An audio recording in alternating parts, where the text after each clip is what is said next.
What is that job called? Oh, and in the Oh, what?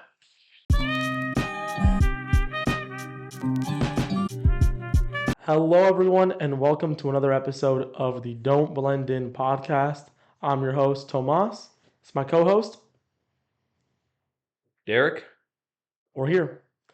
I'd just like to start this episode with two things. Don't laugh at me. Don't. He knows what I'm going to say, but don't laugh at me.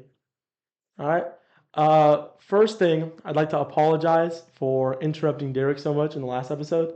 Dude, I was interrupting you so much. Ridiculous amounts. Don't laugh. Don't laugh. Oh, this is serious. This is serious messages. Let me tell y'all, bro. Okay. Tomas and I, because how all of these things like work, all of our segments is literally we just have an idea, we introduce it, we get to talking about it. But as far as the actual talking goes, Tomas and I, by the way, don't know if we told y'all, we've been knowing each other forever. Yeah. Are like our speech patterns and how they interact is already formed. Like we've been having conversations like these just on the Xbox playing the game for years. So like that's always been a thing. So I wasn't even tripping about it. He came to me and he was like, "Damn, bro, like I interrupted you a lot." And I was like, "Really?" Yeah, that's usually how that goes. Like I don't even be tripping. So I don't know. It is funny to me, bro. It's You funny to me. know, it was really while I was editing the last episode that I was listening to myself and I'm like, every other sentence, man. Every other sentence, you'd be talking about something, and the worst part is you'd be telling like a story, right? And I'd be like, damn, bro, that's cool. Anyways, But we circle back to it eventually. I know, I've done that my whole life, so. That's what I'm saying. But that's why Mhm. like our dynamic just is Yeah. that's just how it is. I'm apologizing to you and to the audience though, because it might get annoying to the audience at home. Well, that's fair. That's fair. I'll try not to, guys. I promise. I'll try not to. I'll try to hold him accountable. Thank you. Please hold me accountable. Second thing, last episode we talked about Badson, and I said, yeah, I've never bought anything from Badson before, that kind of stuff. Right? Hold on. Oh, I had a burp. My bad. We just ate Chick Fil A, by the way. Gas. Amazing. I got this like pretzel bun thing. I had a just spicy chicken Yep. sandwich, fries, Chick-fil-A It sauce. was good. It was good. Off topic though. Back to it. I bought some Badson stuff, y'all. I caved. I caved. My Good. bad son jeans just arrived earlier today. Today already? I bought the jeans, the darker blue jeans, the core ones. Yes. Nah, I didn't buy the black one or the light blue, but darker blue. And I also bought the blue checkered shirt. I'll throw it up on screen right now. That My shirt was Yeah, the shirt fire, was fire. fire. I got the black core jeans. The And black I core already jeans, had, I forget what the other jeans that I have are called, but I have that and then the red, like, the floral ones, yeah. And then I have like the red denim. Not denim, sorry, the the red jacket. jacket, yeah. Yeah. I have the blue jacket is in the same series as the red jacket, right? What blue jacket? The red jacket that you Oh, that have was from the same collection, yeah. is from the same as my blue shirt that I bought. They're both No. checkered, no? I mean, same So collection. They were dropped in different installments of the collection, but I think it's the same collection. yeah, It's obviously, the obviously, no, was this the light one or two? because the blue one came out with this drop. The red one came out like 4 drops ago. What? I Oh. forgot, man. I just know every time they drop his peak, No, it really is. I love me some Bad Sun, and I'm glad I can finally join the Bad Sun community, the the club. club. It's part of the. He's a cool kid I'm now, a cool man. kid, yep. And when they arrive, I will wear them on the pod. Y'all will see me wearing it. We endorse Bad Sun. Shout out We Batson. shout out Bad If it Sun. wasn't apparent enough in the last episode, All right. which was a So week ago, actually, that's crazy. it's been a week, long week, Long week. long week. We might tell some stories about that week later in this episode, but for now, intro aside. Intro aside, apology aside, and Badson announcement aside. I do know you have some topics you want to talk about today, so I'll let you take over in that department. I forget what I was doing. I think I was on Instagram and no. Oh man, let me tell you, man. This is just like story central from like, Mm. last week as well. I was at school and the weather was beautiful. The weather was stunning. I love cold weather. And it's rarely cold here. It sucks. It sucks. Sun's beautiful. It's nice when it's hot, sure, whatever. I don't care. I love the cold. So it was there was a breeze. I was, wearing a nice comfortable outfit, and I was just sitting outside. And I was at school. I had already done my homework, whatever, blah blah blah. And I was like, you know what, man, I just want to like sit and just enjoy the ambiance. So I threw on some music, put my phone down, and I was majority of the time I was just looking up, just thinking. Um, and I started thinking of certain stuff, and then I saw this post on Instagram. Mm-hmm. This was a little bit earlier, but I was thinking about it as I was sitting there listening to music, and it was about art, just decor, just home decor, and I was kind of looking at it a little bit, and I looked up like what the most popular current stuff is, which is like warm minimalism, whatever, blah blah blah, all those buzzwords. Anyways, fast forward to the weekend, I'm talking to my guy, and he introduces me to Art Deco and Art Nouveau, and it happened within. So Art Deco was in 1870s and 80s, correct? I know it started in the 1870s. Okay. It So, might have gone on longer than that though. well, yes. So in between that and then Nouveau, which is what followed it, it was a reaction to Deco. Um, Which one wait, do you prefer? was it the other way around? It was Nouveau Nouveau was first. first. It was It was Nouveau Nouveau. first. Yeah. Yes. And so they all spanned that. So between Nouveau and Deco, 40, 50 years, Yeah. right, until the succession occurred. And I got to thinking about evolution in art because this wasn't just because quick background on what these mean. Art Deco was more of a just aesthetically, it was more flowy, it was more natural lines. It also had a more of an emphasis on character. You'll find that a lot of the Art Deco pieces have, say, a lady on the side, whether it be a mirror or architecture, very flowy, all that stuff. And then, did I say Deco or Nouveau? You said Deco again. God damn. So That's Nouveau. That's Nouveau. Deco real is quick, let's get it down. Nouveau was first. Nouveau was first. Deco was second. Nouveau is flowy and everything that I just explained. Deco was second. Deco was much more geometric, much more hard cut lines, hard cut shapes, high material, very very very high quality materials, and colorful, colorful, very very beautiful. And I got to thinking because you don't see that. Excuse me, sorry. You don't just see that. I mean, again, like I said, that happened within 40 or 50 years. So I got to thinking, what does healthy, right? Emphasis on healthy artistic evolution look like? You know what I mean? Do you think it should be taking a certain amount of time? Do you think it's unhealthy if something stays for too long or maybe Uh-huh. too short? Or maybe a change is too drastic initially. You know what I mean? Like I was just curious about the how that's viewed because at least within our lifetime, there's been like slight deviations from what's going on, especially like with a lot of new age artists. But overall, in some like industries, it's changed a lot. But in majority of them, I don't think I've seen a huge I shift. don't. I disagree. I think depending on what genre of art we're talking about, there's been huge changes. There's been small changes. I think something like fashion from 2012 There's versus been yeah, it's ginormous. yeah, 2012 to 2015 completely different. 2015 to 2020 completely different. You know what I mean? Meanwhile, something like music has also changed a lot. yes, Gradual change. It's not like fashion, which fashion's changing every 2 years.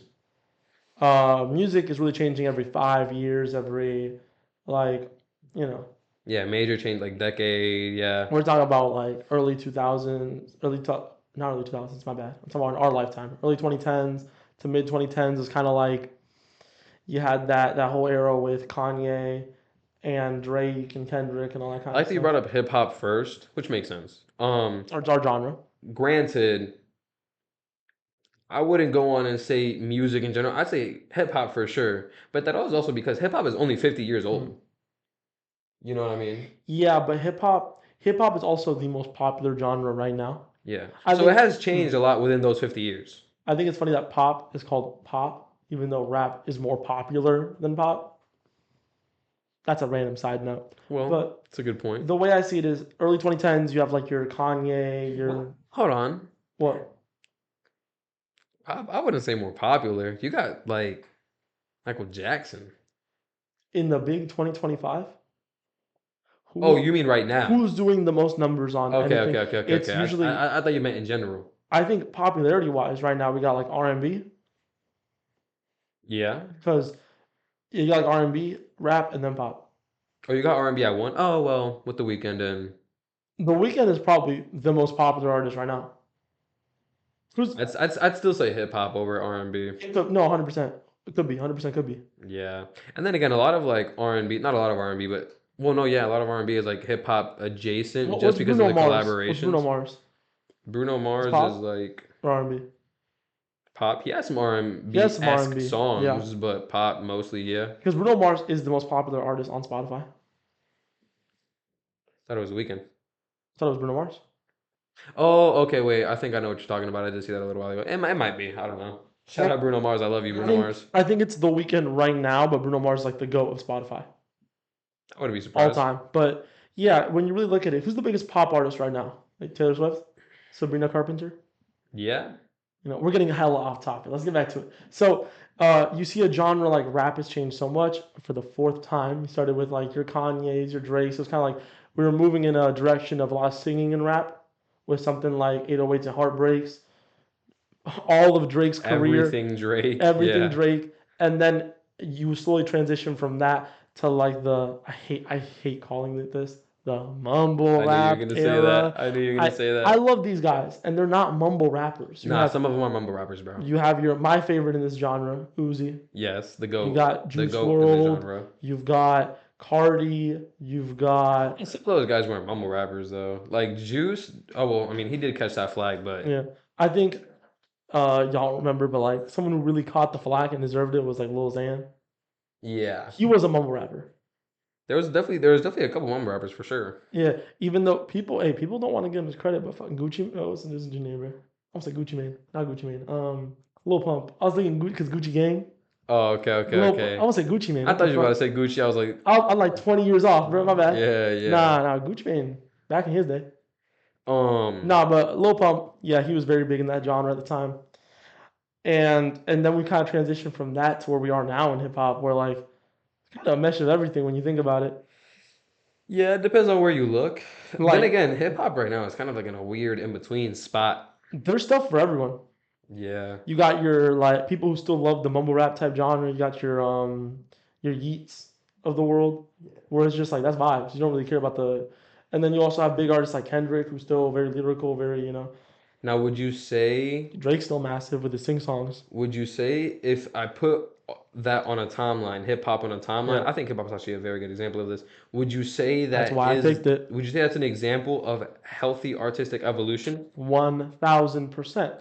Until no, never mind. 1,000%. And I'll tell you why. It started off as everyone's making the same stuff, right? Okay. When the genre was first born. Then it kind of became a I'm this kind of rapper, you're this kind of rapper. And that caused there to be many genres to come out of rap. So because everyone stopped sounding the same, in quotation marks, not exactly the same, but you get what I mean. People stopped sounding the same and they started to make their own way in it, all that.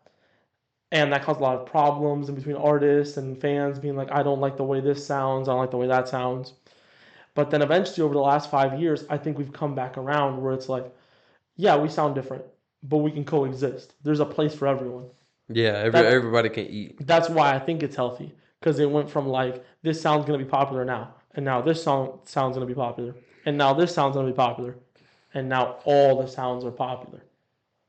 Almost every single, if you drop the list right now of like a top five, top 10 biggest rappers right now, almost all of them represent a genre of rap Yeah. because I it's still every genre is eating right now. I feel like that's happening a lot more across, especially here in America.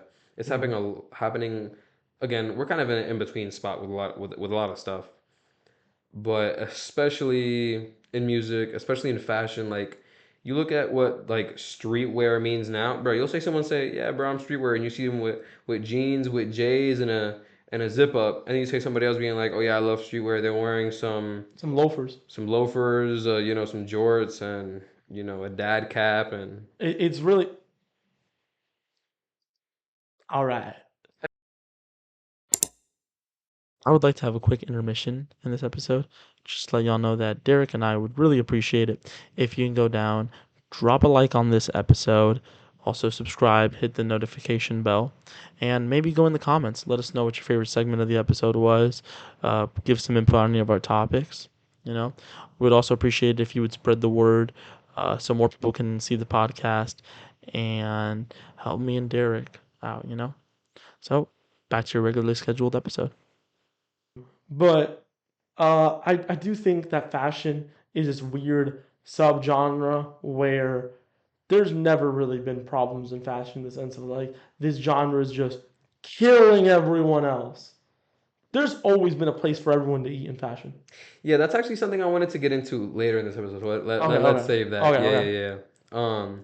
But okay, I'd have to agree with your take on hip hop specifically. I think it is healthy, but I do want to highlight the fact that within the 50 years, we went from the very first rap songs, right? Then we went into like jazz rap, you know, all those guys, De La Soul and Primo and, Pete Rock and all these dudes, right? And then we kind of went into the early 2000s with Wheezy, and then eventually Ye came later and all that stuff, and it went into the neo soul, and now we have like the coke rappers with Push, and it's just like all these genres emerged seemingly within such a tight time frame. You know what I mean? Because again, it took 40 to 50 years for there to be a reaction to Nouveau. You know what I mean? You know what that is though? That is because painting. We're talking about mainly painting when it comes to Nouveau and Deco. And architecture. Architecture's huge. And architecture. Architecture also fits in what I'm gonna say, anyways. Yeah. But painting and architecture are thousands of years old. Fair. I would make the argument that both are almost as old as humanity themselves. I mean, we was painting in caves, Yeah. and we was designing our caves too. So both these art forms are ridiculously old. They have that room to grow. Same thing with fashion. Fashion is ridiculously old in comparison to something like hip hop. That's what I'm saying. Hip hop is a newborn genre, But basically, in look that at the sense. difference in between the evolution in fashion as of recent versus the evolution in painting, right? Or architecture. Which architecture is a really specific one because it just takes so much longer to make a building. It's also very utilitarian. Yeah. So like, that's kind of an interesting one. I won't focus too much on that one. But what exactly do you think there's anything that can quantify that the healthiness of evolution inherently? I think it comes down to a few things. One of the main ones that we discussed with hip hop is the resentment between the fans of the genre. I think the less hate there is within the community, the healthier, obviously. Mm-hmm. And I think good evolution will cause less hate within the community. Because I was about to say, I think fashion's gone in the wrong way, or fashion used to be a lot healthier than it is now. Why do you say that? I think it's mainly, sure, everyone's eating in fashion, right? But there's this kind of idea around it that at least I don't think there was before of I don't want other people to eat. Why do you say that? Mainly because a lot of like streetwear motherfuckers, and I'm using this just as an example. Streetwear motherfuckers will see someone who's more like a French grandpa, as Tyler described it, and they'll be like, "You don't know how to dress," and the French grandpa will look at the streetwear motherfucker and they'll be like, "Yeah, you don't know how to dress." That's where hip hop used to be, and that's where fashion has gone. I don't think fashion used to be like that. When you see a lot of the older people talking about fashion, it doesn't seem like the people who were in it were discrediting each other as much as they do now. Now, if you dress a certain way, people will look at you and be like, "Yeah, you just got that off of TikTok." And then other people will, and the TikTok people will look at you and be like, "Yeah, bro, you dress like a bum. You look weird." But that's not. So here you're focusing not necessarily on the art itself That's changing, one but the facet. community I think the around it. community is one facet, though. Okay. That's what I'm trying to start with. One way to quantify it is the negativity in the community, Okay. because and this is when it comes down to audience, right? For a genre to be successful, you want more people to come into the genre, right? Hmm. That's the growth. You know what hinders growth? A negative community, a hateful community. But then again, now more than ever, you are seeing people walk around wearing whatever they want, Yeah, and they're seeing much more praise nowadays. They're also getting more hate, but they're also getting much more praise than they would have back in the day. You feel me? I think back in the day it was fashion was here and the general public was here. Now they're starting to come closer, and some people in the general public will see someone like. Actually, I have a really good example. Back in the day, in the Met Gala, when Lewis Hamilton would show up dressed the way he was dressed, his fans would be like, "You look like an idiot." In the most recent Met Gala that he went to, everyone was like, "Oh my God, look at Lewis Hamilton! Look how well he's dressed." Yeah, look. Because people are starting to accept the idea of fashion isn't stupid. A few years ago, Lewis Hamilton pulled up to the Met Gala and they're like, "Look at this pretentious fucker. What is he wearing? Why doesn't he just wear a suit?" Instead of like, nowadays he wears something crazy and we respect it. Because I think the general public has come closer to the fashion community, and that's what's caused a good amount of the negativity. I But I don't think it'll think hinder. I think it'll hinder fashion's continual growth with the people trying to gatekeep. People trying to be like, "No, I don't want you. I don't want you here. I don't want you here. This sucks. This sucks. Only my clothing style that I like is great." I don't think it's the general public. I think it's who has joined the general public. I think it's our generation that is Okay. sitting, and they're the ones who are, because I think the people who thought he was a goofball still think he's a goofball. Maybe some have transferred and changed, but I think the majority of them still probably think he's a goofball. I think it's people like you and me who are like, yo, that's dope. And I will also say this, I feel like nowadays more than ever, because of social media, I heard a quote, I forget exactly what it was, but that today's day and age, it's easier to get it being like whatever you want in life, but it's also much easier to self-sabotage. And I think that's transferred in this specific conversation in the sense of like there's a lot more people who are going to use, for example, social media, and they can expose themselves to all this art, so that obviously one is just going to create more people who can speak out Okay. against it, but way more people at such an earlier age can romanticize their lives with it. You know what I mean? Like you see, bro, there's channels of like kids, literal kids, middle schoolers Oh, I've seen doing that. fashion content. You I've know what I'm seen saying? that. I've So seen it's that. like I don't think it's necessarily the general public as a whole, because again, I think those who thought he was a goof still think he's a goof. I think it's who's getting into it now, since we're kind of in the shift where our generation is like getting to where 19, 20, 22, 24, we have the ability to not only say something, we have the ability to start changing stuff in the world. Let me ask you a question about that. So, what I'm getting from that is you think our generation is more interested in fashion than older generations. No. You don't think that? No. No. I think the volume of people who not only can speak on it but know about it is just greater. I'm not saying proportionally we are. I'm just saying since people can get their hands on a picture of a painting or an outfit or whatever it may be, and especially at such an earlier age, they can romanticize their life much earlier and much quicker than prior generations could have. Because think about Okay. it, it's a very simple So it's an concept. access of knowledge. Yes. I think this podcast is a great example of that. If we were born 30 years ago, we wouldn't have been able to just say at 19 years old, "Hey, we're going to start a." At the time, it would have been a radio show. We're going to start a radio show about art. And we most definitely would not have been able to sustain it with the amount of knowledge that we No. have right now at our age. And been able to get the views that we're getting. Hey, Hey, shout out, y'all. We're filming this real quick. We're filming this on the 22nd. second, And our channel just hit 1,000 views. 1.3, 1.3 1.3. channel views. If you were born 30 years ago, it wouldn't have happened. Wouldn't have happened. Wouldn't have It happened. wouldn't have happened. And if it did, Tomas and I, because let me put it to y'all this way, bro.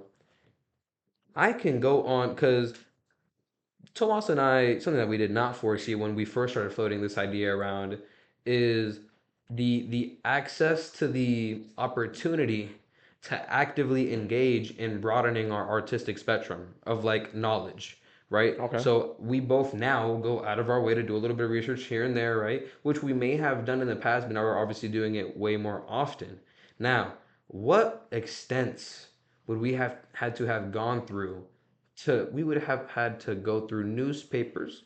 We would have had to go to the library That's what I was about to and say. do this The and library. this and the second and the third. You know what I mean? It's like now I can just go on my phone. I can just poop, Google search. I can pull up a couple articles and now I'm good. I have a You perfect feel me? I'm example. good. I have a perfect example about what you're talking about. So back in the right now, what we do is we have a notes, and on the notes, Derrick will post things, and then I'll get a little notification. I'll open the notes. I'll read it. Okay, Derrick wants to talk about this topic.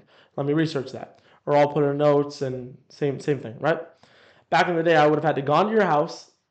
Yo, Derrick, I have these ideas for topics, or I would have had to send him a letter, A a letter, messenger pigeon. mail me a little notes of a whole bunch of pitched I ideas. would have had to call you on the house phone just to find out to do that at school or at work. Like Bruh. it would have been so difficult. Now I could be on my break at work, like posting on the notes. There it could be at school, posting on the notes. Yeah, Big man. difference. We also probably wouldn't have had time for this podcast because I do online school. That's the reason why we could do it. Yeah. Yeah.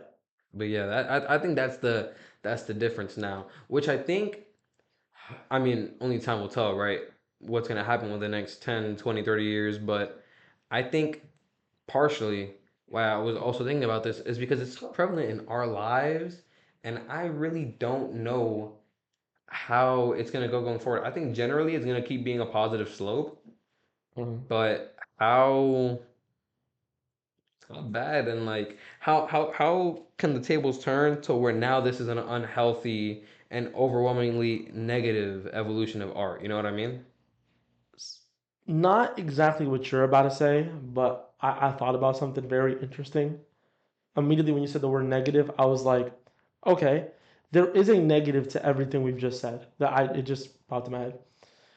When you look at Art Deco, Art Nouveau, I gotta say it first so I keep remembering that it's the first one. Art Nouveau and Art Deco, how many years did you say they lasted? Come on, Combined, I'm not sure when Deco died more out. than like 20 years, right? Absolutely. Okay. We just talked about four rap genres in like 10 years. We just talked about three or four different fashion trends in 10 years.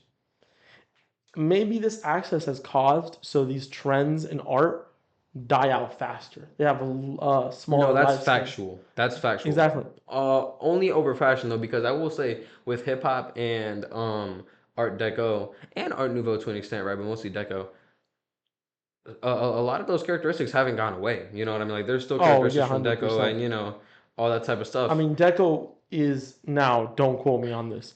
Deco is what originated minimalism, no? Or is I it? don't know. No, that's the Oh my God, what are they called? The Bauhaus. Bauhaus art. It was from. Sure. Okay, okay. I might be speaking out of my ass here, but there. I think it's in Germany, and it was a movement to like design architecture. Yeah, this guy's So setting himself up, please, bro. This okay, guy's okay. setting You know what? himself I won't talk up. about it. I won't talk about it. All I will say is, before we talk about this, I need to do my research on this. I learned about this in college, and I'm kind of, forgetting it. I know they have a font though that's based on their logo, Okay. and they are, at least in architecture. I know they are architecture. The originators of minimalism in architecture. Okay. The Bauhaus architecture is like, you know, The goats. not the go. They're more the originators of it. You can look it up real quick just to make sure. Just You fact check sure? me. Yeah, just Uh, fact check me real quick. Uh, yeah. I promise I will always preface if I'm not 100% sure what I'm talking about because I do have some infamy when it comes to lying. yeah, we were literally just talking about this Yeah, too. I'll be talking to my boy Gio, and he'll be like, "Yeah, this player," and I'll just lie about the player. What was that on topic? Oh, hold on. What? Okay, so the Bauhaus School was founded in 1919 and became a key force in the development of modern design and architecture. It rejected the ornate styles of the past, emphasizing simplicity and functionality, although they did not originate minimalism. But, I mean, I Dude, guess, right, according to dude, that, they were one of the pioneers that definitely helped it get to where it is now. holy ball knowledge on my part. And I thought I was talking out my. I was terrible. I thought I was talking out my ass, y'all. Nah, that was You good. know That was what? good. That's a clip. Ball Yeah, knowledge. bro, this guy flip Hey. farming, bro. All right, Nice. but yeah. The Bauhaus, what I do remember about them is I don't like their architecture. I don't like their furniture. I don't like minimalism. I Okay. can't stand minimalism. And I remember when I first was doing the research into Art Deco, it reminded me of more minimalism in comparison to Art Nuevo. Nouveau. Nuevo. I'm Hispanic, y'all. I'm such a spick. Um, no, Art Nouveau, because Art Um, Nouveau really did seem a lot more. What's the word for that? Not realism exactly, but like it seemed more realistic than Art Deco. yeah, I think Art Deco took a little bit of like the humanity away from it, if that makes sense.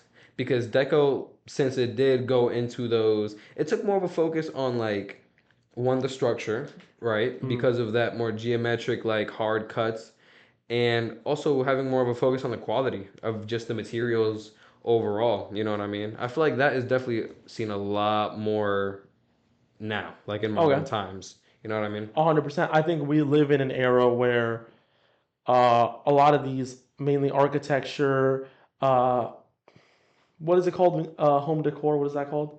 What is that job called? Oh, and in the Oh, what? Can you repeat yourself for the people at home?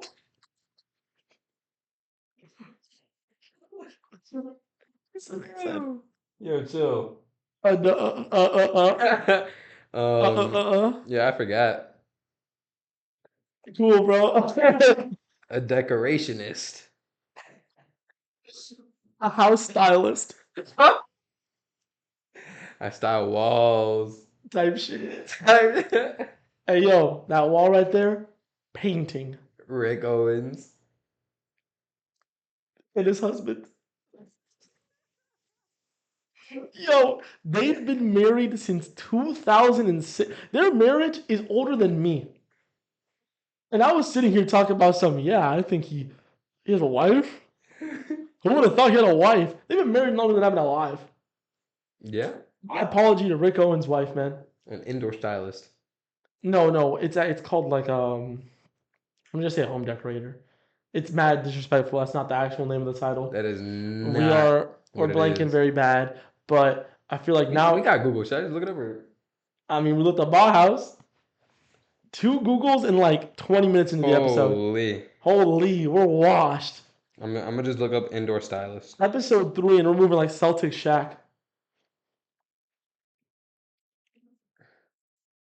Oh my God, there's actually an interior stylist. No, but what's the name of the actual name of it? Interior designer. Interior designer. That's it. That's what I was going for. Okay. So What if is a house stylist called? A decorator. We were right every single time. it just sounds goofy, It does sound goofy.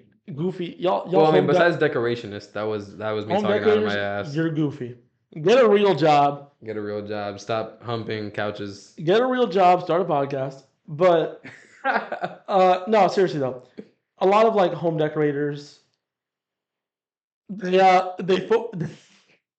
nowadays they focus on minimalism. If you look at a lot of the paintings when you walk into a house, they're kind of like minimalistic. Not here though. We hate that. Yeah. My house though, if I were to grab that camera and leave the room, we have some. My parents love that. Love that stuff. It's called warm minimalism. Warm minimalism, and I don't like it, but it is the direction we moved into. Yeah, I'm not Also, a huge fan of it either. outside of that, if you look at any company, oh man, I'd be burping today. If you look at any like logo for a company, they're constantly minimalizing. They're constantly going less design. You know, they're smoothing things out. It's really I don't like it. Football logos, right? If you look at a team like Juventus, Juventus's logo was iconic. Now they just got a little J. It's terrible. You look at Manchester City; they used to have like the star on the stars on their logo. Their logo used to be crazy, and now it's like a little circle. Minimalism, I don't love it, but you see it everywhere. Again, sports, logos, interior decorations. It's just everywhere. What? You gotta respond to that. This is a podcast. Take a good look at this guy. What? You got borderline a blank on. Okay, okay, hold on. I need to Monochromatic. hold on. I need That to looks mighty minimalist to me. chill. I tried minimalism once. Once. Okay, pull up the clothes from the last episode. He's not pulling up. Put it on screen. Put a photo of me from last episode on screen with my tapestry jacket on and my blue jeans on. Very colorful, very beautiful. That's how I usually dress. For the people that know me in real life, that's how I usually dress. This was I'm trying something, you know? He used today's nut day. And he was trying to look like the goat Joey Chestnut, No, we can't bring that up. the We professional can't bring double that fister up. of glizzies. Yo, this has nothing to do with what we were talking about. Hey, We're so off topic right now. Talking about Joey Chestnut and his no. glicks. Well, yeah, that's pretty off topic. 1 second glick eater. One But second double fisting no, a glick. back to let me Yeah, defend man. myself. Let me defend myself at least. So I don't. I know I just said I hate minimalism. Let me clarify. I don't hate the way minimalism looks. I hate that it's literally everywhere, and it's mid. It's in the name. It's mid. It's okay. Like it doesn't look great ever. No, it does. It does. I never usually never see minimalism aside from maybe fashion where like it looks good. Usually it looks okay at best. Like it's just whatever. But it's just everywhere. I hate that it has become the standard for companies. So you don't like just like a nice, clean, just clean cut, monochromatic look, you know? I like it in fashion, Fair. but when I go into a house and it's minimalistic, I don't say, "Oh, that's amazing." I'm like, "Oh, that's just default. That's cool." Default. It's Okay. default. I think minimalism is default, and it being default has hurt the art style and has hurt the world overall artistically. I love that you brought that up because I was just thinking of a question. I was gonna actually ask now that you've brought this up. You say it's hurt the world artistically. It's been like this for a while. Oh yeah, Which I which think. Hold on, company wise, it started in like 2010. nah, bro, I don't I think maybe longer than that, bro. No, because if you look at a lot of logos or companies and like the art Okay, style well logos is one thing. and Yeah. the I'm talking arts, about like the office. Like you go somewhere and it's like, oh yeah, this is like a company. oh, minimalism truly started in like the 20s, like 20s, 10s. I mean, you just saw Bauhaus. Yeah. Do you think that is a do you think that's a factor that reflects unhealthy or lack of evolution? I mean, it is evolution just because I can separate my personal dislike of minimalism from is it bad evolution, is it good evolution? I think it was good evolution until they started blocking other art forms out for That's what I'm saying. minimalism. Do you think it plateaued? Currently, I don't think minimalism is plateaued. I think everything else is plateauing because of minimalism. It's like an ecosystem, right? Okay. This is more an art style thing than anything, than art forms, because we're talking about many different art forms where the art style of minimalism has just killed everything else, or is trying to kill everything else. In what sense? Back to the logos. The companies design logos that showed personality, right? Now they're all kind of looking the same. They're trying to go for a really sleek look, this really minimalism look. And you don't need to. Not everyone needs to. I think Especially apps. I am so tired of scrolling on my phone and every app looks exactly the same. it's because they want to appeal to everybody, man. Which is funny that that actually comes up because last episode we were also talking about the implications of business. It's comfortable back there, man. Get your hand from under the cushion, bro. You're pushing it up. You're pushing it forward. Oh, okay. He's breaking the couch already. I'm Episode not 3. breaking the. It's literally unzipped. Episode 3, breaking the couch. They could literally just zip the couch. Episode 4, we'll be sitting on the floor. We might. We might with a minimalistic setup. Because no couch. No background either. Nope. Just bare We're wall. both going to be wearing white shirts, white shorts. I don't own white shorts. I mean, either. These are gray Um. sweats. Huh? These are gray sweats. I know. You look down like as if I'm. Yo, what you say, bro? This Nah, is bro. off this episode. Speaking of, I got to take my pants off. You know what? We've gotten so off topic that I would like to cut for a second. Not just because we've gotten off topic, but because it is hot as balls in this room. So we will be right back. I'm going to turn the AC on.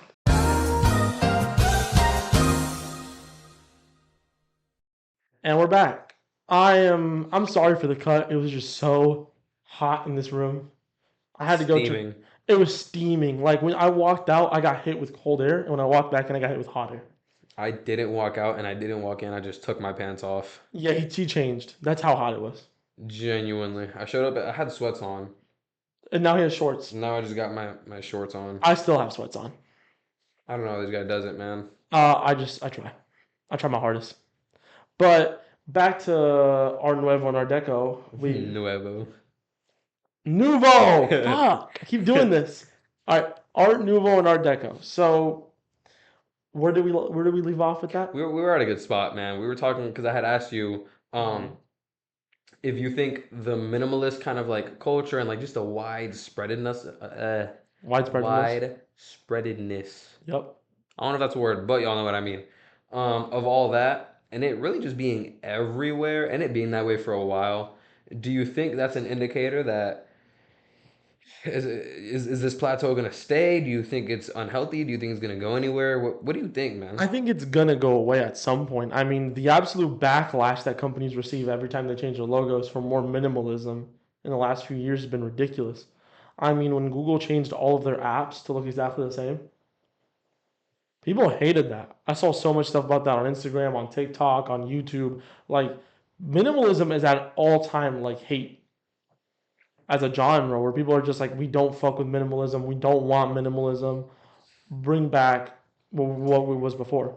I don't necessarily think it's minimalism. I think it's interesting that you say that with the company logos because I think a lot of the time, yes, that is the case.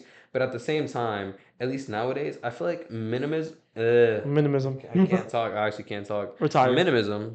Fuck it. Minimalism is I feel like nowadays it's very synonymous with like having no personality, having no identity, or stripping something of that. You know what I mean? And I feel like especially nowadays, people especially I mean fashion and even music, um, like you take Yeet. Yeet. What about Yeet? Like this guy's sound is so polarizing, and Okay. you take like Rick Owens, so polarizing, and so many people like kind of fall into that, and or not even fall, they dive into that, because they like it. Oh, okay. I thought you were gonna use Yeet as an example of like no personality. No, no, no, no. Which to I me, I think was about to get on you for that. Yeet is I don't love Yeet. I'm not a Yeet listener, but his stuff has so much personality. nah, yeah, Like you know what genre he's in? Yeet. yeah, pretty Not just much, his genre. His genre is Yeet. He's the only one in his genre. yeah. I And think it's kind of like Cardi, where like Cardi's genre is just rappers that sound like Cardi. it's just opium. Opium. Who Yeah. started that? That's what I'm saying. Though, like I think so many people are getting into these more crazy things, and this is again also ties back to the romanticization of someone's life with these topics. Even again, if you are considered the gen public, right? Yeah. I think it's not necessarily getting hate, but it is getting pushback. You know what I mean? And if something is very sleek and well done, I think there's no problem with that. But I think people just hate the idea of having no personality, having no identity, especially now in a world where more people than ever are consuming other people's personalities all day, every day, I all think day. I think on that topic, it's the whole idea of people are getting into these artists that have more personality. People are getting into this art that has more personality. I think that's a direct response into the fact that the past few years we really didn't have a lot of stuff like that. A lot of artists are sounding similar. A lot of clothes is looking similar. And the direct response to that has been, I don't want to be like that. I don't want to conform. You always see these rebellious movements, these like more different artistic movements around the time when everyone's trying to force you to conform. Yeah, I think social media really is just because Yeah. like think about it, bro. It used Well, to be hold like on, because for the first few years of social media's existence, minimalism was the wave. no, no, Skinny no. jeans were the wave. I know, but what I'm saying is I think social media is the reason this is how it is. Because if you look at it, bro, like back in the day, it used to be like, yo, I got this dope thing that I like. Me and the homies at school do it. And then the only way for word to get out is you going somewhere or word of mouth. Now it's like, yo, me and the homies like this. We post it on social media. Some kid in California likes it. Yo, he starts posting it. Some kid in Oregon likes it. And then he starts, you know what I mean? Word of mouth was a very powerful thing. Don't underestimate word of mouth. No, yeah, it's still extremely strong, but like nowadays, because of social media, things get widespread I mean, so quickly. Which I also think, with what you were saying earlier with trends, I think that is in the midst of being integrated or is already integrated in the healthy evolution cycle. what does that Because mean? you're always gonna, well, I mean, there's not like a technical example. I just kind of came up with it on the spot. But what Okay. I mean by that is like, for example, a trend comes in, the trend goes, everybody hops on it, then it dies. But there's always going to be that residual of people that are going to like the trend regardless. For Even example, after it's dead, they even still after it's stay on dead. it. Yeah. Yeah, yeah, yeah. So it's like originally trends are not only are they looked down upon by many people, but I feel like nowadays they're much more accepted as just part of growth. Like trends are gonna happen. Yes, they're gonna happen, Okay. and Yeah. they should not get hated on. And people that hop on trends should not get hated on. Now, people that hop on trends are kind of the equivalent as like people back in the day calling them like posers. You know what I mean? And that really goes gets down to like the trend, I will Back in the say. day. Yeah, I mean, I know. I just imagine like a Roman dude telling okay, bro. like a Germanic dude, "You're a poser." The Holy Roman Empire, you're posers. Nah, bro. I They were mean, posers, by the way. I don't know a thing about This dude that. don't know history. They were posers. I guess, The original posers, though. HRE. but Don't tell the Germans that. whatchamacallit? Yeah, because it used to be like again the high school thing. Yo, these kids are in high school. You can only hang out with them if you really like what they're doing. Now, if you see a trend on social media and you go out and buy that or listen to that or post that, it's like you don't have to like it to do that. You know what I mean? Yeah, I mean it's a trend. Exactly. Back in the day, it was really like you said. You weren't influenced as much by people that weren't in your circle, so you wouldn't see people hopping on trends. Maybe that answers my question from earlier about why did like Art Nouveau and Art Deco last so long compared to stuff nowadays. Maybe it's simply because you're connected to so many people, you see so much more different kinds of things that you end up switching up a lot easier. But I mean, that could also go the opposite way and enhance staying power. You know what I In what way? mean? Okay, enhanced staying power in the way of like if you get into something you really love and you stay on it, you don't get on the new trends. No, no, no. I'm saying like, well, I mean, not necessarily from the individual standpoint in that regard, Okay. but like in a situation where it's like something is that has always been niche to something, right? Or generally niche, right? That's not everybody on it. And then it gets the title of being a quote trend, and then it's a hit, and then it stays and it has that staying power. And then the idea of it being a quote unquote trend being through social media now multiplies that. Take Tim's for example. Tim's, now granted they were very popular, were generally accepted as like this is a New York thing or a workers thing, right? I have Tim's on the floor right now, and I'm not from New York, and I'm not a construction worker. You know what I mean? He's unemployed. He's not So even a I worker. don't, I don't even got a job. Yeah. So that's kind of what I mean is like things could get put on the map and are getting put on the map at a very rapid pace.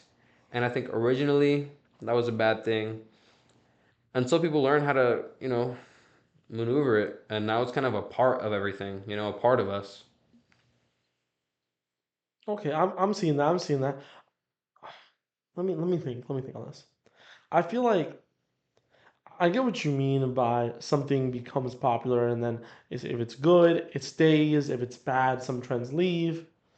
I feel like generally though, when you're talking about trends, they never stay as much as they. How do I let me think of a good way to phrase this? No, it's because they don't stay trends That's what I'm trying to say. They don't because stay they're trends. trends And then if they disappear, they disappear. And if they don't disappear, they're not trends anymore. They are just That part of it that's what I was trying to say. and part Like of the culture. Tim's aren't a trend anymore. But they were at one point. They were at one point. They aren't anymore, but Exactly. they're still here. People still wear Tims all the time. Tims are still massive. It's just not. No, but they've grown since. Yeah, but it's just not the trend. Exactly. So I get what you mean, but then there's also so many. For one, Tims, there's like 50 examples of the opposite where it Yeah. becomes a trend Yeah, and that's then true. just falls off immediately. I think overall, most artistic trends nowadays last significantly less time than stuff back in the day. That's true. But do you think that's necessarily a bad thing? Do you think that shows like a unhealthy and toxic relationship between the consumer of whatever that art form I is think it and shows shorter like attention spans. well, yes, Like naturally. it shows that we can't keep our focus on one thing. We can't really praise one thing. We need to constantly find the new thing. And that hurts. That's going to hurt our history, you know? In like 400 years, when we're talking about our history of the 2000s, they're not going to be able to say this era. Or when they do say this era, they're going to have a bunch of different stuff to cover, which they might glaze over. And they'll be like, oh, yeah. In a sense, yes. But I think that also gets down to like which is a whole nother fork in the road. Oh, man. I mean, niches, you know what I mean? Because things have gotten even more niche by the years. You know what I mean? It's like now each subgenre has a subgenre, and that subgenre has a subgenre. You know what I mean? So Okay. it's like now there's not only people that are studying just like looking at it from an outside view, it's like people are digging way deeper into things now. So it's like I don't think I think that partially, right, as far as like worldview goes, not necessarily like looking at a single market, but as far as worldview goes, this is the era that is described by like mass information consumption. Yeah, obviously, yeah. We have the internet, we have Yeah. all these things that connect people to see different. That's what we've been talking about all episode, basically. Yeah. You, At a yeah. general state, right, of description, that is what that would be. But I think if you look into it, right, and you start going deeper, I don't necessarily think that's gonna hurt it. It is a little bit, but I think more than anything, it is a positive. You know what I mean? At least I think it's going in a positive Okay. So direction. I you think it think? started off like Mhm. not being accepted very well, not being used very well. But I think now that people are used to it, now that people are used to trends and this and that, I feel like it's lost like not completely, obviously, because everyone's gonna want to fit in. That you can't change that. But it's lost the luster of like being something that's like, oh, I gotta get on it right now. You know what I mean? Because Mhm. we've already had so many examples that's like, yo, it comes and it goes, it comes and it goes, it comes. This one stays, and then it's like okay, now this one's on the pedestal with everybody else, Okay. and then it's like the road of cars that just keep going and going and going and going, and occasionally you'll have a little hovering car that goes up and stays with the rest of them. You know what I mean? And I don't know how that's gonna work going forward, but I think it's already been integrated into I society like and into art as a I like whole that traffic analogy that you as a just used. healthy kind of as a healthy factor, or it's Mhm. been turned into a healthy factor. You know what I mean? It's Okay. utilized much better, I feel like, than it used to be. Okay. First of all, I like that traffic analogy you used right there. Like there's a bunch of cars and they're all going, and each car is like a trend, and then every once in a while a car will just like a hovering car. Yeah, yeah, I yeah, like yeah. that. That's good. Appreciate it. Even though I do think this kind of comes back to artistic growth. Okay. Maybe that's the growth of this whole thing we're talking about trends and how long they last. It used to be a negative where basically nothing would last and everything would just end at some point, and things that would have staying power, it would only have staying power within its communities. People would forget it. Yeah. The overall general public. I think the growth of that has been realizing, hey, maybe some of these things should stay within the general public. Okay. And What do you mean by that? What do you mean by like some of these things should stay? okay, so a lot of the clothing trends you saw 10 years ago, they fell off. You don't remember them. You don't remember them. Yeah. Even the ones that stayed only really stayed within their genre. Okay. Okay. Aside from their genre, the general public don't care about it no more. Don't know a damn thing. And then you look at stuff nowadays like jorts. Jorts were a trend. Yes. Jorts are no longer the trend. You still see jorts everywhere. Yeah. Wherever And caveat you to go. that, history repeats itself. So like jorts used to be popular, then they weren't, then it comes back. That's always gonna happen. But I think just hold as on. a caveat This is to actually that. exactly that point. When jorts were a trend the first time, when it stopped being a trend, everyone stopped wearing them. And you would get clowned if you wore them. That is true. Nowadays, jorts fell off as a trend, and people still wear them, and no one clowns anyone for wearing them. I think that's the artistic evolution. Maybe not artistic, but that's just the evolution of this whole shorter attention span when it comes to art. You know what I'm saying? I think it being more like the acceptance rate being higher, I think that is like that's a perfect example of what I'm trying to get at with this technique, I'll call it, right? Like the trends and people trying to push trends, and that technique of being within the social media has now been transferred into a healthy version of what it used to be. Okay, You know so what I mean? So do, I like that. That's pretty much a perfect example of what I was do you trying to get at think there. in like 20 years, maybe, the even bigger evolution of that would be that most things would stay? I don't think most things are gonna stay because that then I'm trying to read people's minds. I think the evolution to this kind of playing a little bit of time travel here and predicting. 2070, what are we saying? Oof, Episode 1000. that's really far. Episode 1000. The world might not even be here in 2070, man. I don't From know. the Fallout bunker, we're sitting here talking about some art. You seen the mutated cockroach? He drew some crazy ass shit today. But I couldn't say 2070, but I'll give you 15, 20 years. I think in 15, 20 years, I think the like 2040. yeah. So like Okay. 2040, I think acceptance generally is gonna go even higher. I think the infatuation with everything is gonna stay probably about the same, if not maybe deviate slightly up or down, right? Like just the volume of people that infatuate themselves with certain things and certain lanes. But I think there's just gonna be more lanes. And Okay. I think people are going to become more individualized with what they like doing. For example, let's put this. I'll give you. Everybody has their own collection, right? Okay. There's this group of people that they like collecting things. Okay. Okay. I think right now they now have the thing. They have four subgenres. You know what I mean? And maybe there's some disputes between who's here and who likes this one and who likes this one, right? But acceptance is growing.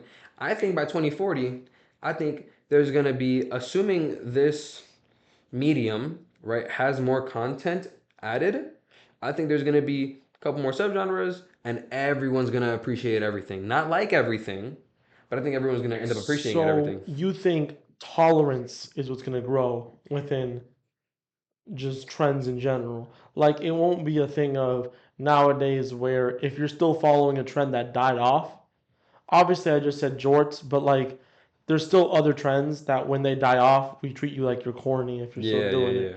So you think there'll be more tolerance to you're still wearing that even though it's not in style Absolutely. anymore. Okay. I think people are just gonna be like, yo, like, that's dope. That's not my favorite, but that's dope. I like that you know I this. You think know what I that's where mean? we're already at though. I think it's just gonna get better. I think it's just gonna get more positive, and I think there's gonna be more subgenres. You know what I mean? Give us 15, 20 more years. You know, everybody who has a hip hop vinyl collection that's our age, and 15 or 20 years when there's more genres of hip hop, I think they're gonna have more records, and people are gonna not like some of them and like some of them, but they're gonna be like, yo, I like that. I don't like that, but I So appreciate all of the y'all. I think it's gonna get more example, positive. the two examples would be someone rocks up in this room right now with jorts on, not jorts, with skinny jeans on right now. They're getting clowned. Depends on who you ask. I Most say this because I'm not gonna clown them. most people would. Yes, but I think it's gonna go in a direction Where they won't. No one would. Almost no one would. where nearly no one would. I Okay. really don't think so. I think we're already moving there though, where like a lot of things that are out of style, you can wear it and get away with it. There's still Yeah, I certain just don't think I taboos. just don't think we've like hit that like that Okay. comfortable like No, we everyone's haven't. No, we seated, haven't. everyone's humble, everyone just likes their stuff. That doesn't mean there's not going to be disputes. That doesn't mean you and me aren't going to be able to debate, hey, I like this over this, or this is better, or this rapper's better, or I like this one, thing better. That doesn't, there's going to be healthy discussion, of course, but I think it's going to be much, much more, or not much, much more accepted because, again, generally we've gone pretty heavily into that Yeah. direction. But I think with more subgenres, I think things, I mean, naturally are going to get more interesting. I think But clearly people we're are going to not there be, yet, though. I mean, no, not completely, I not just use the completely. example of skinny jeans. Yeah, If people if clown you're people a for skinny mumble jeans. Yeah, rapper, if you're a mumble rapper in 2025, you're gonna get. yeah. Opinions aren't gonna magically go Yeah. away. But I do think slowly we have moved away from it's really the word here is really intolerance versus tolerance Yeah, to like things that are out of style, things that are no longer the trend. Our tolerance level for things that are no longer in the trend is up by a lot. So you think it'll just keep going? yeah, man. And Okay. I also think, this may be a shout, and I hope this happens. I do hope this happens, and I'm pretty confident it will because again, we're also moving in this direction. I think almost inherently because of the description that I just gave, definition wise, I think people having more eclectic views is gonna be on the rise as Define that. well. Define that. What do you mean by So eclectic like views? Like so specifically. like being that there's going to be more subgenres, even Hmm. if the people that actually is into this thing proportionally stays the same, right? Like just the volume of people that are interested in this certain thing. I think because of there being more subgenres and because it also being more accepted, people's palettes are going to open up. There's going to leave even more room for creativity, and people are just going to have, like I said, more eclectic taste overall. You're always going to get your people that, hey, I grew up on this and I'm always going to love this, and this is really just my lane, and that's cool. But I think there's going to be a lot more people. And this also depends on social media and how, again, our generation views it and how we conduct ourselves going forward. But so this is like half like my prediction and half what I hope happens, because I'm kind of this type of person, is like people's palettes are gonna open up. I think there's gonna be more people with more diversity, and that's because of that tolerance. You know what I mean? So I think people are gonna So are gonna start liking, not necessarily more liking what they things, like, huh? liking what they like, Yes, and not not being ashamed of it. yes. That's also Okay. yes, Okay. yes, yeah. So And like really, really getting real niche into it, and people are just gonna be like, "Yo, that's dope. Like that's dope." I think we're already kind of there though. Like you see a lot of people.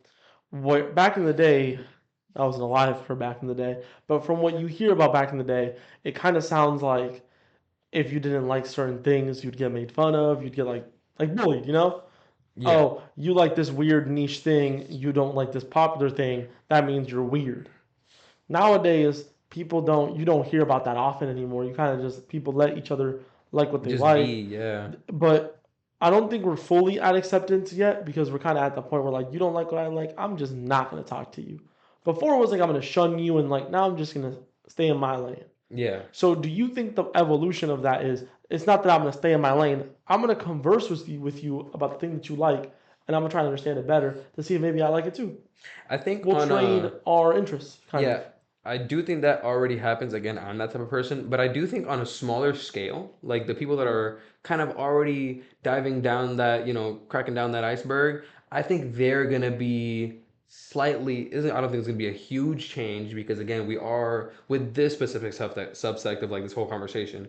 This I think we're already pretty good at. We being like the general public, especially our generation is like inviting that into Okay. into our world. You know what I mean? So it's like going out of my way to be like, yo, I want to know about this. I want to know about that, and maybe I want to try to like this just because conceptually I like it. Let me go out and search for ways that I could maybe go out of my way to understand it because something that I've seen and it's happened to me is like first of all sometimes it's just the place and time, man. Sometimes like you're gonna listen to something or you're gonna see something or you're gonna read something and it's like yo that just doesn't stick right now, but So you might like something keep that's ahead that. of its time It could be or that, behind. or maybe you're behind. You know what I mean? Okay.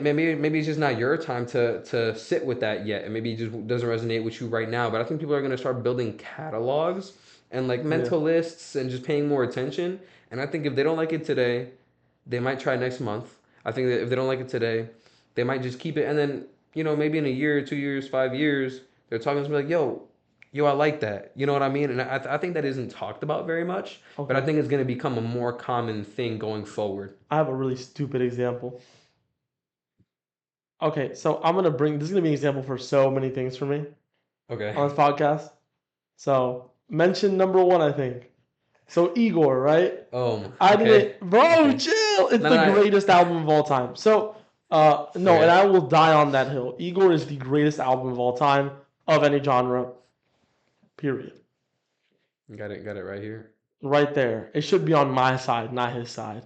So, what I was saying was when I first listened to Igor back when it came out, I didn't like it as much as I do now. I thought this sounds great. This is Tyler's best album. This is an amazing album. I think a good 5, 6 years later, in the big 2025, I praise this album so much more than I did when it first came out because I was a jit. I was a little kid. I didn't understand what the album was truly about.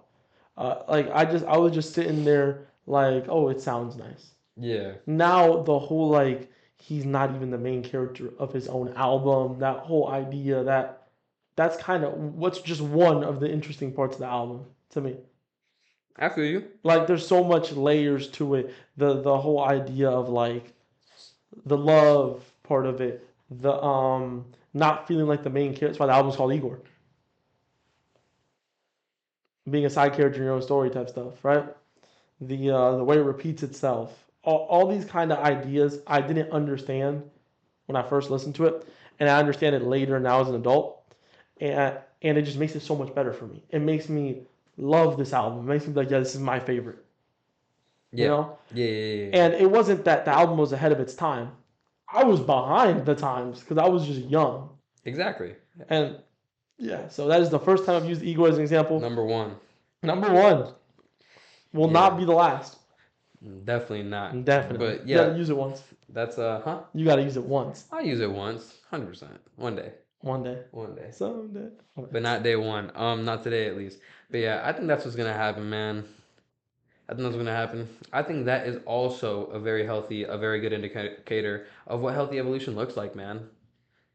Like, I don't think, because if you really think about it, bro, it is hard for anyone to sit themselves in the boots of whoever did this art 100 years ago. I could sit here and tell you, hey, I love this more than they did, or I can tell you, Hmm. hey, they probably love this so much more than I did, and that could be due to them literally creating it. You know Oh, what I so mean? you think something like a Renaissance painting meant more to the people back then than it does now? I think it's what I'm saying is I think it's hard to quantify that. I think Okay. it's Okay. so, and I'm sure this could be a whole topic. I don't even know what I would really call it, but kind of just how people go about interpreting it, but also like incorporating the history of that. Because going forward A is, lot of people don't. I will say that much. A lot of people don't incorporate the history of an art piece. what do you mean? Is it that's what you're saying, right? Like the whole people don't incorporate the art of it, the history of it. I'm saying, well, yeah, when they think of like how much they may enjoy it or if they're pursuing something here, you know what I mean? I feel like that's something that's really difficult to qualify. I mean, sorry, quantify. You know what I mean? Okay, okay. Okay, I can see that. I can see that 100%. I there's obviously some exceptions to it, like someone like Van Gogh. Van Gogh is much more appreciated in our time than he was in his time. Well, Van Gogh wasn't even appreciated at all in his time, and in our time, he's considered one of the greats. yeah, Has its own. He has his own museum in Netherlands. I've been. It's really cool. I haven't been, It's but really it's really cool. cool. It's really cool. But you know what? The Starry Night isn't even in the museum. Where is it? Dude, all of his pieces are there except for the most important one. The most important one's in the New York Museum. Damn, I didn't know Yeah, that. they stole from the Van Gogh Museum. They stole the most important piece from Van Gogh. That's crazy. Moving like the British Museum. Speaking of stealing from museums, Are we talking about it now? no, I just want to mention it. Okay, we'll talk about it this episode. We have to. No, we don't, If we bro. talk about it next episode, this episode's already gonna come out like a week after. But what were we even talking about? Just talk about it a little bit. But let's finish up this conversation. So, do you think it's important to implement the history of it? Do you think people should be doing that more than they do it up right now? I think it depends.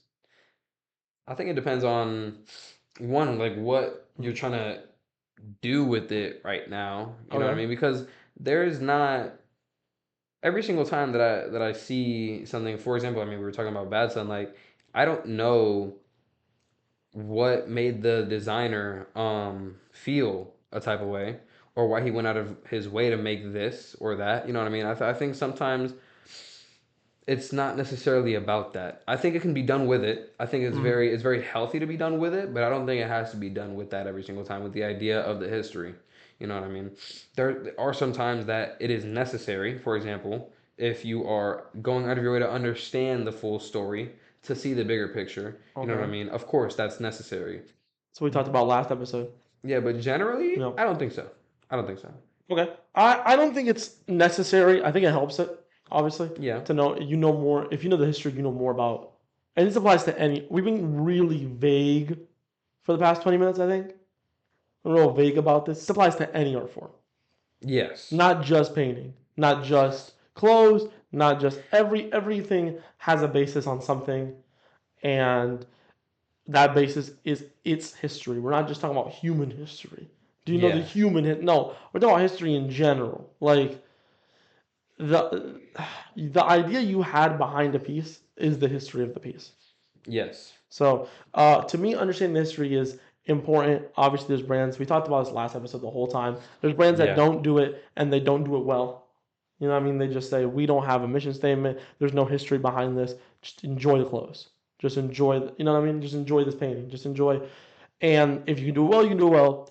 But I enjoy when they do it, when they actually does have a history and when they try and promote the history or try and tell you, hey, this is why we made this. This piece is actually inspired by this thing that happened in my childhood, this thing that happened in 1,000 years ago that I really resonated with, you know? Yeah. I enjoy that. I definitely agree. I It adds agree. layers to it. Yeah, I agree wholeheartedly. I think, especially like growing into where we are right now as young adults, I think something that isn't pushed, especially early, man, and it's always gonna bring back to this damn literature class. But like, Mm. bro, art is based off of emotion at the end of the day, and it's like just the raw human experience. So do I need to know like why you were crying in your basement at 3 a.m. and how that influenced you to create this piece? No, if you don't want to share that, you don't have to. Not necessarily. I'm still gonna appreciate it and I'm gonna interpret it however I'm gonna interpret it. Okay. But does it add a valuable background? Absolutely. Absolutely. Am I saying everyone should do it? If you don't want to do it, don't do it. You know what I'm saying? Like, I'm not one to say that. Fans aren't one to say that. You're not one to say that. You just do whatever you're gonna do at the end of the day. But as long as you know, You don't as need long to as I know the like it. history of this pod to enjoy it. No, man. Because at the end of the day, art is for the people. You know what I Mm. mean? Like people do it for themselves, but at the end of the day, every artist understands that they are not the only one that's going to look at this painting. They're not the only one that's going to interpret this sheet music. You know what I mean? Like I know that they know there's going to be someone out there that's going to come and they're going to see this, they're going to interpret it, and it's going to affect them in a different way that they did.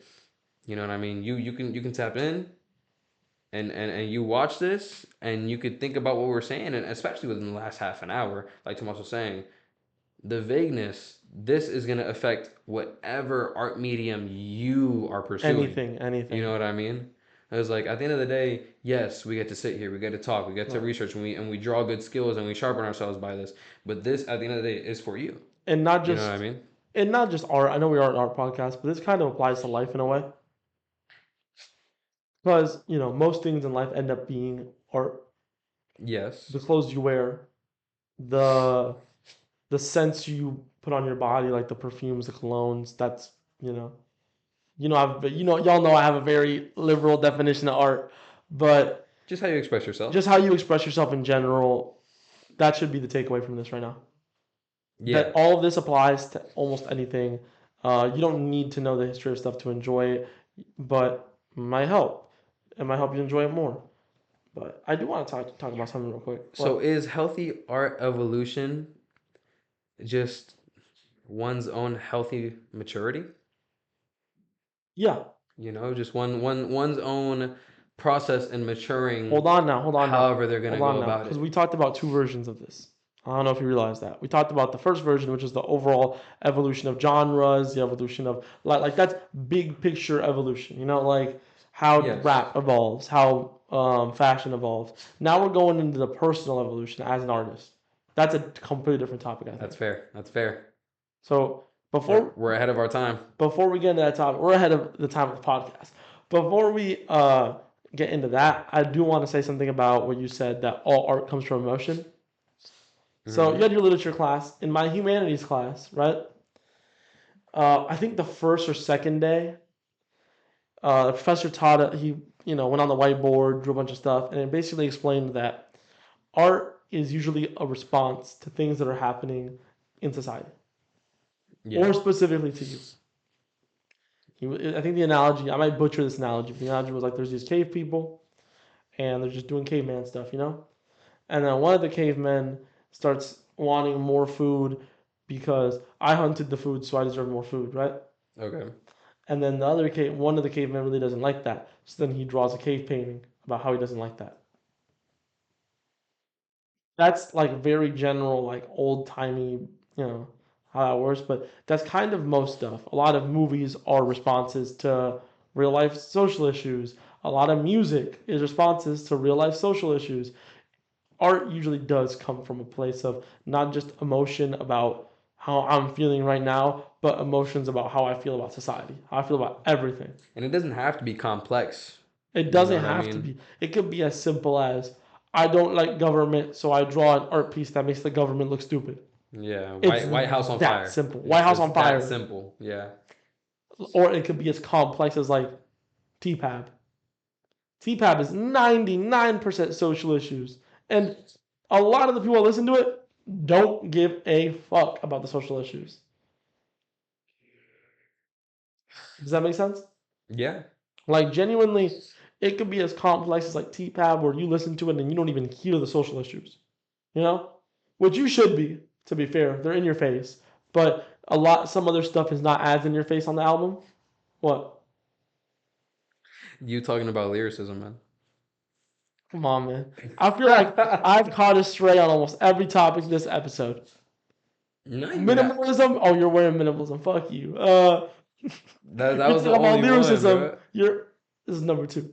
Number two. Number two. And we're halfway through. This is number two. But the first one wasn't even a stray like that. Because it looks good. Okay, but that was a stray. That was not a stray. That That was a was me stray. being like, yo, what are you talking about? You're doing it. And you No, like it. but It I looks was I good. was specifically talking about logos and like the way companies do it, not Word. people. And also interior decorators, that kind of stuff. I was specifically avoiding fashion because I think blanks. I don't wear blanks often. I think blanks are actually pretty cool. I think discrediting someone because they wear blanks is not cool. I think that's just wrong. I think discrediting people in general is just wrong. You could be like me and be like, I don't like this genre bad, boo. But I won't make fun of a specific individual because they like that genre and they want to pursue that genre. I would make fun of a company. Fuck companies, they don't have feelings. But like individuals, I won't make fun of. I'll try my hardest to avoid that. But aren't companies made by individuals? Yeah, but the individuals usually don't get paid enough to care. The CEO? The CEO usually don't care. All he cares about is the money. We're not gonna get into that. Okay, so do you want to move on to the topic? I like this. What is that? That's a spider.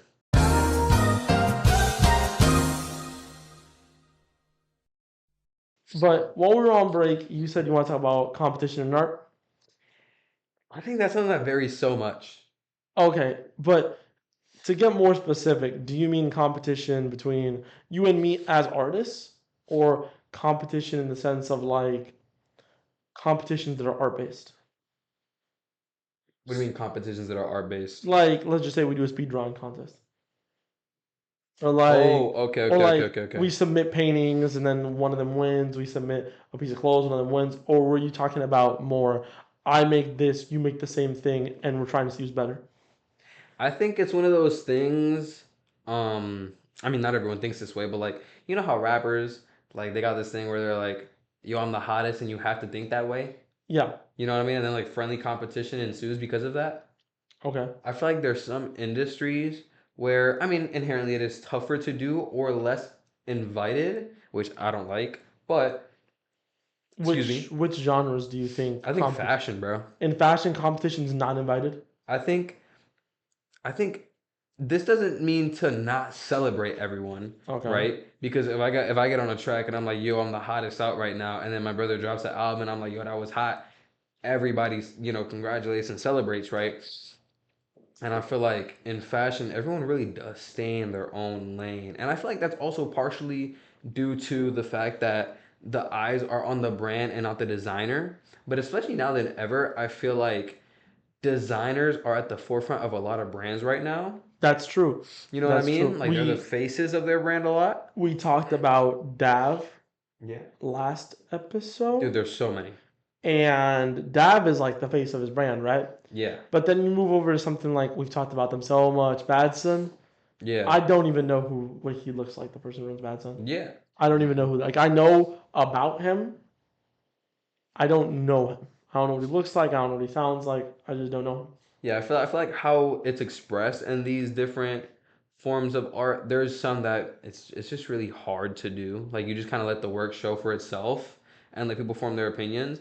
But I think there are a couple places where like it could be more like hip hop, where you could go and have a friendly fade and have that go and have it push the both of you. How would a friendly fade in fashion go?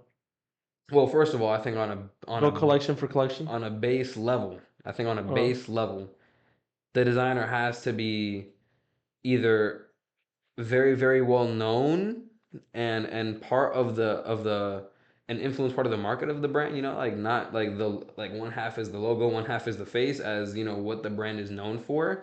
um or let's say Bad Son literally just started like shitting on everyone else like outwardly, which I don't think that would happen really in any brand, to so be it honest. would be But like Rick Owens versus Dav. no, but that's a horrible. No, well, obviously Rick Owens, established, crazy. But I'm talking about two designers where they are the front of their brand. Rick Okay, Owens is okay, Rick okay, okay, Owens. okay. Dav is Dav. So Conceptually, yeah. Rick Owens versus Dav. It'd be something like that. Or were you talking more like PDF versus House of Airs, where the person who runs the brand isn't the face? I mean, How would it would be yeah, easier and maybe even more exciting just because we know these people, personally, personally? because that's how they put themselves Don't out be there, right? parasocial. Don't be parasocial, but you know what I mean. Yeah. We've got their personalities, we know how they act, you know. Um, it would obviously be easier that way because they could like you could literally interview them and they could right there just be like, "Yo, I'm the hottest out. What are we talking about?" But I think it can definitely be done within the clothes itself too. I mean, and again, this is something that I've thought about extensively because I want to be like that. You could most certainly do it with the clothes, though. Yeah, I The way definitely want to be like that. so you're gonna make like a shirt and it has like Rick Owens' face and like a No, little X over Rick Owens' face and like no, bro, but like there's so many ways to make a point, man. And it's like this isn't that all of them have to be that way, but I really very rarely, not that I've never seen it because it has happened, but very rarely, specifically in fashion, do I see people trying to make a point and go ahead and just call everybody out or allude to the fact that, yo, this is supposed to be addressing everybody in the game, bro. Like, and this is supposed to be me being like, yo, keep up or don't. And if you don't, you're cooked. You know what I okay. mean? And it's like that's You see done that in very hip hop often a in hip lot. Yeah. hop. You know what I mean? And it's like, What's the most recent one with fuck. what, Joey Badass? Yeah, Joey Badass. Joey Badass was like really on that timing. Meanwhile, you don't see a lot of designers doing that, acting that way. You never see it. Yeah, you never see it, man. Like, what's the last time you saw two designers having proper beef? Trying to use the It's best not that it designer. has to be beef, but it's like everyone, and it's like again, I don't know these people. It's like shit, maybe it's just me, but it's like you don't ever see nobody really have that like chip on their shoulder. I'm not saying you have to be arrogant, but just being like, the like you always see that the confidence comes from the humility and them being humble, which is great. Yeah, But it's like, when have you ever heard a designer being like, yeah, bro, I had the hottest coat out, like simple, like that. I don't think I've ever Kanye. Oh yeah, well besides yeah. because he's like, It's like, yo, yeah, I'm really him right now, and no one is keeping up with me. Now, granted, I don't mean across all genres, of course, because how are you gonna compare, just two different genres? We're not comparing apples and oranges. But if you want to talk about who's doing the most grand this, or who's doing the most detailed that, or who has the highest quality this or that, it's like it is also a culture thing where the work just speaks for itself. That's just how it goes yeah. in a lot of In places. Yeah, fashion, it's especially in 100%. fashion. Yeah. But like I really have not like for example, even something so simple as and I have a lot of respect for him for doing this. Timothy Chalamet just being outwardly like public and vocal about him wanting to be an amazing actor and not just for the sake of being an amazing actor, but like he's like, yo, like I want to be the goat. Like I want to be the GOAT actor. You feel me? Okay. It's like LeBron being like, "Yo, I'm the GOAT. I want to be the GOAT." Okay. I haven't heard him talk about Yeah, that too much. he went up there. I forget what award show it was, but he won the award, and he was like, "Yo, like I know this doesn't happen often. Like I know this isn't something that's like really in with like the Hollywood and the acting stuff, but it's like, yo, I'm here to be the best." You know what I mean? And it's like people I can always respect strive. that. Yeah, people always strive to be like the best version of themselves, or I really want to do this or that, and it's like, yo, sometimes y'all just gotta put that up, bro. We need to be like we need like Michael Jordans Like of fashion. Michael sometimes y'all just Jordans gotta of put that up, bro. Cause it's yeah. like the only times I ever see that, bro, is really hip hop, bro. And Timothy is the only actor I've ever seen do anything like that. You know what I mean? Like, Oh, RDJ. like MJ. RDJ does that. Oh well, Uh, I don't know too much. I feel like we need to see like Michael Jordans or like people who not only do they think they're the best, they'll tell everyone Yo, you're that will overly listen. delusional. You're like, Yeah. yo, like all of you, like I feel like a lot of people go into it, and it's like from a business standpoint, that's your competition. But it's like if you searching for, and it's like a lot of people hate this word, but legacy, bro. Legacy is a thing whether you like it or not. And everybody has a different definition of greatness. But at the end of the day, legacy is what's gonna set you as one of the ones to be remembered or to not be remembered. You know what I mean? And that's in Yeah. my definition of greatness. Absolutely. So I haven't seen anyone, at least in the fashion game, that or not anyone, but very rarely do you see someone being that Michael Jordan. Yo, you're literally delusional, and you're not inviting people in. You're going after. And this isn't So to be rude or to be mm, like, yo, this person's whack or this is whack. That's not what it is. You know what I mean? It's like just be vocal or be intentional with, yo, I'm going after everybody because I want to be the GOAT. That's what I want to do. so do you think that in fashion we need hold on, let me think of a really good way to phrase this. So Need is difficult, by the way. Just before you go, need is a uh, difficult word for me to get behind. okay. Yeah, because this So is also a very personal, like, this is something I just I'm gonna like. go with need because need's the right word. Okay, Do okay. you think we need this competition for certain designers to be remembered for their legacy to be better? Do you think there aren't designers right now that are gonna be remembered as long as like Michael Jordan will be remembered, as long as Kanye will be remembered in rap? Oh yeah, I think inherently, I don't think it's needed for one to be remembered, but I think inherently, if things like this happen, that's why you see just culturally this doesn't happen very often. And the only designers that are remembered from the 1800s, from the 1900s, is because their brands are alive today, Or they are the brand to an extent, or they're the brand. like That's Dior. the only time you ever see it. If Burberry would have died out in the 1920s, nobody would fucking know who Burberry is today. But if Burberry had a very specific run, or the designer said this or said that, or really helped this, then they would be more remembered. Absolutely, Like because yeah, like MJ isn't. Not only is he known for being quote unquote Black Jesus, not only is he known for being the best player of all time, but he's a debatably, lunatic. debatably the best player of all time. Yeah, but he's a lunatic, Yeah. bro. The guy's crazy. No, Like he's known. K dot with this past these past 2 years. I mean last year now. This guy's a lunatic.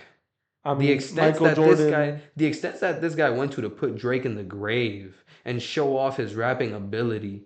You know what I Michael mean? Jordan punched Steve Kerr in the face in practice. It's like That's not normal. You these just punch your own aren't. You know what I teammates. mean? And it's like fashion has this culture where it's like, yo, let the work speak for itself, and I respect that and I like that. But I really do think the idea of pushing competition, you know what I mean, and people having a healthy scope on everybody's neck because I want to be the next guy up.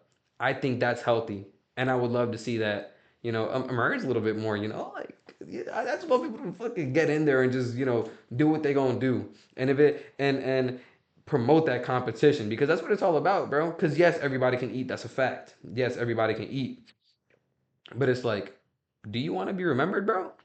If you don't, fine. By all means, right? By all means, I think a lot of places would benefit from that. Now, also, right, the caveat to that is the other half of it is this whole idea is because you sharpen each other, right? But in other places, right, in other mediums or forms of art, that's not really an opportunity. You know what I mean? What do you mean? I mean, like, the only way that, for example, a hip hop producer can be like, "Yo, I'm the toughest," is through an interview. They can't really do too much with their beats to be like, "Yo, like I can't say on my beat with my drums, yo, I'm better than this specific You producer." could sample another producer's You could do thing that, and then yes. like just kind of You clown them could, somehow. You could do it, I think. you could, There's ways. There's ways. but it's like a whole career on that. I don't think anyone builds their whole career on But even being noticeably like, noticeably leaning into that. like think about Majority of people cannot do that. the rappers that really made their careers through being battle rappers never really made I it mean, the some of mainstream. them, Some a few of them, but like yeah, the amount of rappers who are rappers who got into beef and made diss tracks is so disproportionate to the rappers who are just battle rappers that make it big. yeah, Like you that's see a true. lot of big name rappers dabbling in battle rap in comparison to battle rappers dabbling in the mainstream. Now then again, Like who? mainstream Mm. beef, hip hop beef, it isn't it isn't battle rap. No, no, They it are isn't. having rap battles, but they are not quote unquote battle rapping. You Yeah, know what I mean? Like they're we're not not. standing in front of each other with the Yeah, mics. yeah, It's yeah, yeah. yeah, yeah. I You know drop what a I mean? song, you drop a song. Yeah, It's a whole different type of dismantling of each other when it goes there that way. You know what I mean? And it's yeah. like I don't expect it to be like that for every single other genre or medium or art form, but it's like I definitely would like to see some people be more vocal about it and just be more blunt about it. You You know what I want to mean? see like two designers going at it respectfully. You want to see Healthy competition, actors man. going at it respectfully. I see that. I feel like most actors that have beef with other actors, it's never them talking about it as much as the journalist found out, and now we're going to discuss about like. Yeah. There's a really good example in Game of Thrones, actually. The actress who played Cersei and the guy who played Bronn, two characters who basically have to be in scenes together because they're usually always in the same place, right? Hmm. Never did scenes together. They only did one scene together in the whole show because they were a couple who broke up and they hated Oh each other. wow. They hated, and they both had it in their contracts that they couldn't do scenes together. Damn. And just for perspective, Cersei's main storyline for a large part of it was with Tyrion, Hmm. and Bronn's main storyline is also with Tyrion. Bronn Okay. is Tyrion's like he pays him to like protect him and stuff.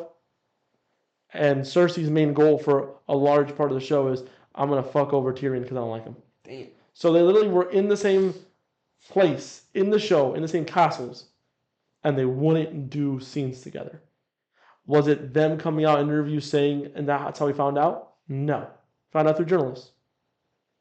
So you want there to be like, maybe not that because that's more of a disrespectful beef, right? They actually don't like each other. Yeah, yeah. What you want is instead of it being like these two actors don't like each other and maybe they compete behind closed doors, and then we find out because journalists leak it or that you want the actors to come out and be like, I'm the hottest. I'm making. Go watch this movie. This movie's any better than this other movie with this other guy in it. Yeah, I feel like not only is the work speaking for Mm, itself, but like especially in acting, right, mm. where you have your script. I can't diss somebody. Yeah, I'd be going against the movie, right? But like if let's say it was you and me in there, right? And it's like, yo, my scenes were tougher than yours, bro. Like I executed better than yours, right? So And it's what you like, want is like I have an example. You want like Robert Pattinson because 2026 we're supposed to get the Batman 2 and Avengers Doomsday. yeah, So you want Robert Pattinson to come out and be like, "Yo, my performance in the Batman is way better than whoever they get to play Reed Richards." So like like it doesn't, RDJ is Doom. I'm a way better Batman than he is Doom. I'm a better actor than he is. and it could be that And way, then Robert as long as Downey, it's yeah, healthy and they're not actually trying to, hit the kill each other. fisticuffs, like, There's I think that's very interesting because obviously in this podcast we're not going to get too much into beefs, but I'd like to make a caveat to that. I'm down to get into beefs as long as they're artistic and respectful. exactly. I don't want to get into a whole topic of this thing happened. This thing did happen actually involving Avengers Doomsday. We know two actors had a scuffle. Oh We're yes, not going to talk about that much. If we do talk about it, it would be more of like, did you hear that Tom Holland says that he's better than Timothy Chalamet, and Chalamet thinks he's better than Tom Holland, and they got movies coming out in the same year. see, Let's that's what see I who's like. better. That's what I like. I like when these Okay, conversations don't just go into like it's not like, yo, these dudes don't like each other. Why do they not like each other? it's I more like of it when it like, goes, yo, these who's guys the don't better like each artist. other. Let's see what they got coming out with. You feel me? It's like Yep, that's what I like. yep. That's what I like, right? And it doesn't even have to be that they don't like each other. It could just be like, yo, like I'm just better than They're you. competitors. They're Like competitors. I'm just the best out right Tom now. Holland and Timothy Chalamet are competitors. They're both Yeah, around the same age. They both get similar roles. They both look similar. Like they got a lot, and looks matter in Hollywood. of course. They both kind of look young for their age. They're both white boys. Like it really comes down to it, Yeah. where they're Both gonna great actors, by the way. they're gonna be competing for the same roles. Yeah. Yeah. So See, like that's gonna be exciting to see. I like both of them. I haven't seen very many Chalamet. I haven't seen. what's your? I was about to say what's your favorite Chalamet? You were like I haven't I seen don't much think of I've seen any. I've seen there was two that I any. wanted No. to go Have you seen see. Dune? No, You haven't seen Dune? no, there was two that I wanted to go Wow. see that he was in, Yeah. but nah, I didn't go see it. There's also a couple more that he has coming out that I want to see. But yeah, both great actors, man, I and think I'm he's excited to see what they got coming I out. think they're both great actors, and I just love seeing. I'd love to see a competition like that between guys on that level. Maybe like It's good for the I'm trying to think community, of some man. Good other. for the ecosystem. It doesn't have to be younger dudes either. It could easily be like Killian Murphy coming out and being like, "Yeah, me and Matt Damon are gonna like, you know, Yeah, that would be and great." that is also to like, I feel like the fact that that doesn't happen very often is also just due to like, I mean, I'm gonna spin back to this again. It's just the culture of it. You know what I mean? Like hip hop, battle Mm. rap is literally a subgenre of hip hop. You know what I mean? It's Other like it's genres have that ingrained though. into Hold it. on, no, because other genres that aren't rap do this. I'm not talking about genres, but no, but do other not a lot of other mediums in art have that? You know what I I mean? think Or have invited that in the past, like rap has, it's usually or arguing mediums. Like something like philosophy. Philosophers have beef with each other. I mean, yeah, of Like course, rappers have beef with it's usually things when it's usually spoken word stuff. but philosophy isn't like, It's not I wouldn't say it's exactly an art form. I'm just using it as an yeah, example of like philosophy has not a lot to do with rap, but since it's both spoken word stuff, you end up having a lot of that beef. It's when like athletes too. Athletes are trying to be the best. So they yeah, compete directly with each other at trying to be the best. Sometimes painters aren't trying to be the best. They're just trying to get their work out there. yeah. I think that's the main difference. An athlete, you're always inherently trying to be the best. Ah, In a, not I everyone think cares so. about being I the think best. professional athletes are always trying to be the best, or at least trying to win. And when you, Yeah, they're trying to win. the only way to win is to beat the other guys. You can win in painting without beating the other guys. You can win in movies without beating the other. They're trying No, to win, but they don't. But not all of them really care about being the goat. maybe not. You But know you, what I you mean? want to be. Well, a lot of them do. Even the ones that don't still want to be the best because the best gets the best money. So even the ones that don't care about being the best for the traditional, like I want to be the best reasons, But they they care care about about it for that the money reasons. like as more. That's just a byproduct of it. You know what I mean? It's not because they actually are chasing it. Okay, okay, I They're see that. chasing. Yes, technically they are chasing Mm. it, but they're chasing this. This just so happens to be latched on. Feel me? Adds to it. Yeah. Adds to it. So I mean, yeah, you're right. Okay. I also have something interesting to say about this whole discussion. because maybe actors don't do it themselves. Like, hey, I want to be better than this guy, but the fans do it a lot. Absolutely. Timothy Chalamet and Tom Holland was a good example. They get compared so often. Yeah. The fans Yeah. push that narrative. I think another really good one from when we were younger, before we were born, but it was discussed when we were younger, is Brad Pitt and Leonardo DiCaprio. Yeah. They get compared a lot. Who's better? Who's really the better actor? And in a lot of people's eyes, it's Leo. Yeah. Leo probably won that in the end. But Brad Pitt is a fucking amazing actor. I prefer Brad Pitt over DiCaprio.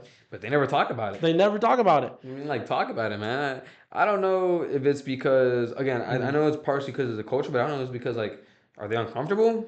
Do they just not care for it? That's fine. Maybe That's it's because fine. they have to like make movies together still.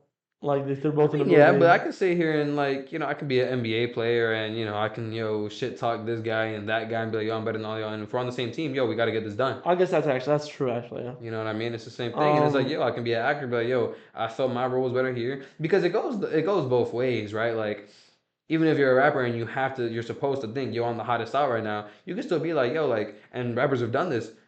I love my project. I think if you and me got into it, I could take you, but like, yeah, this project was better than this project of I mine, or mean, yo, like, I loved this from Trav you. recently came out and I think it was a Tame Impala album. Where like, this is the best album I've heard in years. Yeah, And he's dropped recently. Utopia did not come out that long ago, and he was like, "Yeah, this is the best album of like the last 5 years." I'm like, "You dropped like twice in the past 5 years." That's what I'm saying. And you're So like, saying there's this is there's better. nothing wrong with that. You know what I mean? There's Yeah. nothing wrong with that. At the end of the day, it has to be healthy. Because I also don't like because again, if it's unhealthy, then that's hurting everybody involved. You know what I mean? Making y'all look petty, making y'all look unprofessional. I mean, no, making not only that, fuck all that, but just hurting the art, man. Because then people's feelings get hurt, and now everything's kind of all fucked up. We want people to be healthy. You know what I mean? We want people to be healthy. We want them to be healthy mentally. We want them to be in a good creative space, and treat competition as an opportunity to sharpen everybody involved. Sometimes it's not though in rap. No, yeah, sometimes In it rap, isn't. people tear each other down a lot. Yeah, With that's true. I do think that at least in acting, which we've been using over and over again, it really is a fan driven thing where the fans are like, this actor Yeah, is yeah, real similar to this actor. I'm trying to think of an example that's like not one that I already said. I mean, you compare Willem Dafoe to every Joker actor ever when you say that he would be the best Joker if you would play him. That's an indirect, like, a lot of fan casting is kind of that. You're saying this actor who never played this role would have done it better than basically everyone else that played it. How many people played Batman just for people to come out and be like, hey, if we would have gotten Jensen Ackles, he would have been a way better Batman than, like, Ben Affleck?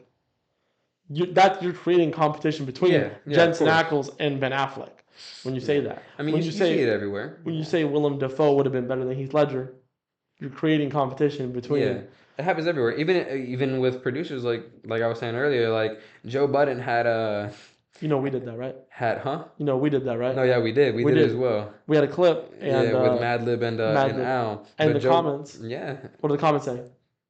predominantly Madlib. Yeah. Predominantly Madlib. Someone said Jay Dilla. Shout out. Shout out JD, Shout out JD. I goated. do want to Rest in clarify. peace, man. I think we both agree that Madlib is better overall career wise. I think he has a better catalog right now. Yeah. Okay. Yeah, I do want to but I clarify do that. think like I'm gonna stand on that take from. I think Alchemist is gonna take it. I think Alchemist in the big 2025 is like No, better. no, no. I'm saying like when In, it's all said and yeah, done, I think Alchemist. I mean, bro, this guy. I don't think so. I don't think so. But then again, What is okay? Let's compare. What's the best Alk project versus the best Madlib project? oh come on, bro. What's the best Alk project? You think? Because the best Madlib project is probably like Mad Villainy. It's probably Mad Villainy. It's Mad Villainy. But what's the best Alk project? You think? Because it's controversial. This guy's so consistent, man. I think Mad Villainy kind of clears all of them. You Mad think Villainy is like a top 5 rap album of all time. I think if we're looking Top at 10, top 10, I top think if 5. we're looking at heaviest hitter towards heaviest hitter, Yeah, I probably have to give it to Madlib. exactly. I'm telling you, Mad Villainy is ridiculous. And that's again competition that we have created by posting out on YouTube, Yeah. posting out on Instagram. And Joe Budden too. When Joe Budden had Al on, he was like, "Yo, am I just making this up, or are the people saying talking about Conductor and Al?" Oh Yeah, shit! yeah. I didn't Because I hear mean, nothing if you about look at that. it, I didn't hear right, nothing about that. they have, and I was thinking it too. Because that's Yeah. because they're my two favorite hip hop producers, right? Well, Mad Libs. I don't know. I'm not gonna put it in order, but they're two of my favorite ones, right? And it's like I like as some far as Metro too. Metro. Metro's dope. Metro's dope. The thing about Metro, quick side tangent before get back to the whole All right. Island Conductor. Metro, at least right now, I'm not listening to a ton of his music, but and I like that. I'm gonna bring this up because this is gonna be. I have a topic for a future episode that's gonna have to do with this vaguely, right? Generally, since we came up when Metro was like popping off, Yeah. he's just part of our generation, I mean, like music taste. You know what I mean? When did Heroes vs Villains come out? We No, I'm were not even talking about that. I'm talking about before middle school, no, bro. but I'm talking about Heroes vs Villains is massive. We were in high school. Yeah, In bro. high school, that's like a predominant time when it comes to talking about music and stuff. You Yeah, sit it's at the like that cafeteria everything you're table with your listening to. boys. That's Yeah. the soundtrack to your life at the time, man. So So Heroes, yeah. I remember when it came out, you were like, "This is like the best album of the year. This is so Oh, it good." was. Yeah. Oh, it was. Yeah. So shout out Metro, but I'm always gonna have massive respect for that guy. Bless you. Damn, bro. I'm always Thank gonna you. have massive respect for Metro. But but yeah, Conductor and Al, man. The thing about them is like, cause they both have their real obscure sound at times. You know what I mean? Like they both Okay. get into that bag, but they're both just so versatile and so good at like so many things. I do think Al is the better producer because he's just had a bit more time in the game and a bit more evolution. You know what I mean? Yeah. Because Conductor, he can kind of do a little bit of everything as far as like sampling goes, but he chooses to be on like, yo, he has either the He smoothest has his style, like down. yeah. Yeah. He's real like it's either mad smooth. Like you look at across is it called Across the Tracks by him and Boldy James. I think it's like the second or third track on that record, bro. So smooth. And then you look at like a bunch of his other production, and it's like, yo, he just went and found the stupid, like the craziest sample. He flipped it and made like some crazy shit. Like the ones he got from Mac Hami, some of my favorite conductor beats, bro. Okay. But yeah, stuff like that where it's like you're saying, Joe Budden did it, we did it, the audience did it, and it's like that's if nothing else, that's also something that I like. You know what I mean? Because and especially when they're like aware of it. You know what I mean? Because Al didn't really think anything of it, but it's like then he went out of his way to show appreciation to Conductor and specify that yeah, Conductor's phenomenal, and we're all sharpening each other. You know what I mean? We're all pushing, and then paying homage to even going backwards, right? JD kind of set the basis for a lot of things, bro. JD has pretty wildly accepted some of the, if not the best drums in hip hop, I period, mean bro. that album that he made, Like what's it Donut, called? Donut. yeah. So it's, Donut. Donut is fucking it's like like. that's a top, If you want to be in league with Jake Dilla, you gotta make something on that level of production. yeah, bro. And like let's really Jay talk about it Dilla, production wise, right? We got Madlib, Mad Villainy, right? Mad Villainy, amazing, right? yeah. Production wise, is it better than Donut? Donut is literally all production before you answer that question. Mad Villainy might be a better album, but production wise, Nah, bro. exactly. Nah, bro. That's what I'm saying. Donut So is that's what I'm saying. So we can talk about Mad Villainy being a better album, but the production on Donut. nah. Come on, come So, on. so one last time, shout out the guy that said Jay Dilla. You had the correct answer. Yeah, great answer. There's no great answer, Like but you had yeah, the correct answer with JD. Jay Dilla. Jay Dilla really like was better than was the right answer there. We just didn't see it. We weren't talking about it. We were talking about it. I mean, never no technical correct answer, but I mean, I feel like I like how Conductor put it, man. If you're giving me your top hip hop producers of all time and JD's not in there, I mean, You might be cooked. You might be cooked. it's like he R.I.P. said it Legend. best. He said R.I.P. it. Legend, man. Yeah, he said it best. He was like, "Yo, I don't know if I can take your list seriously," which That's real. That's real. is true, bro. That's real. I think, man, R.I.P. Legend, bro. Facts. Gone way too soon. But yeah, man, I like that type of stuff, man. If anything, I do like it when at least the community starts kind of Okay. pitting stuff against each other, So we at least got the community.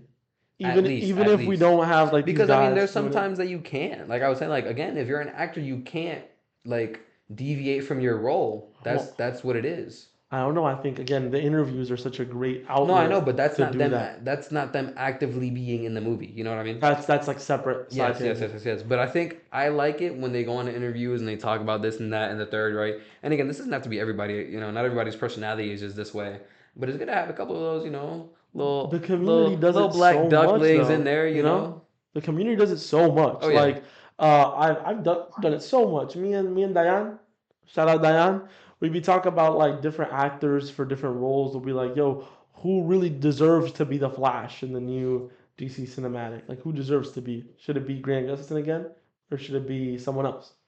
Who was the best Batman? Who was the best? Like you talk about that. Me and Diane talk about heroes a lot. That's why the Okay. example that's being brought up a lot. But like that's one example. You and me have talked about it. I don't know if we talked about it on the pod or we'll be like, this actor had an amazing performance in this movie, and that highlights the movie for us. And then we'll talk about another performance in another movie, like that was a bad performance. You're Okay. kind of comparing in that way a lot. Yeah. So the community does it for no matter what, whether the Yeah. actors, the painters, whoever's doing it. You're like, bro, I actually got into a debate once about painters. Who's the best Really? painter? Like, I'm a Van Gogh guy. Okay. I'm a Yeah. Van Yeah. Yeah. Gogh. Yeah. It's Yeah. Yeah. it's not just his art; it's his life story. Oh man, I love that you brought that up. It's his life story. I love that Goes you brought back that to the up. topic at the beginning, the history of the art, but it's the life story. And like I don't even remember what the other person said. I think the other person said like Michelangelo or something because Okay. he was like upside down, but that's crazy. It's diabolical. I'm like, do you think they ever competed with each other? No, they lived hundreds of years apart.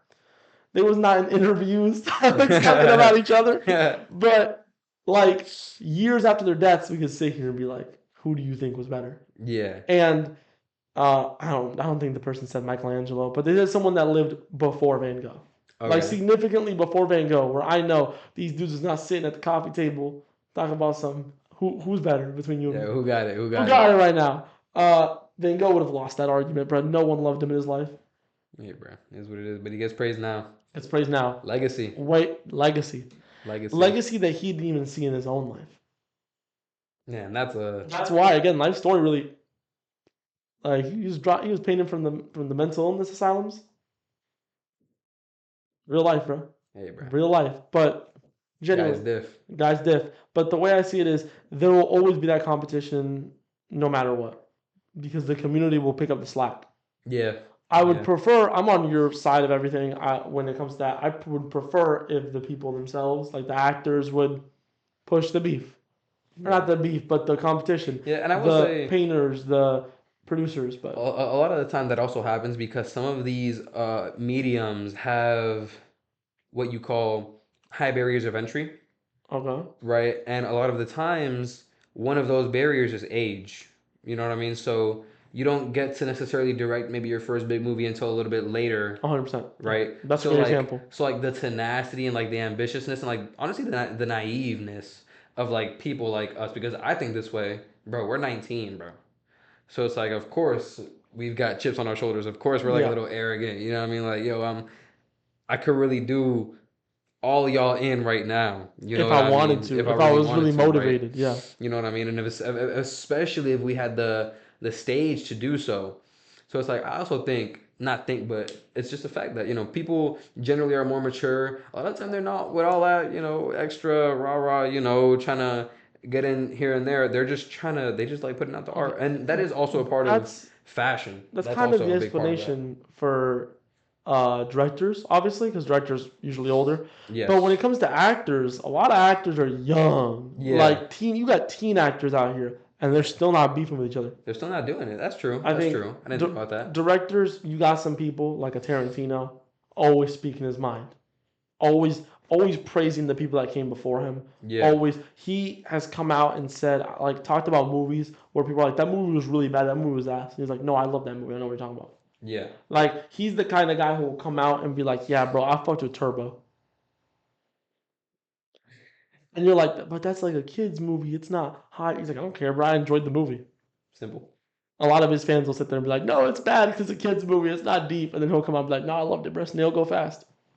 By the way, chat, he took my arm from behind the pillow It's not and behind he the pillow. just did it. I just Chill, saw you chill, put it chill, behind the chill. pillow, bro. Chill. It's a comfy little This pocket. guy, that's what I It's a said. comfy That's little what I pocket. said. Yo! That's what I I'm said. about to zip it up for next episode. I like how as the sun went down, you got a shadow over my eyes now. Yeah, bro. I look villainous. Or But nah.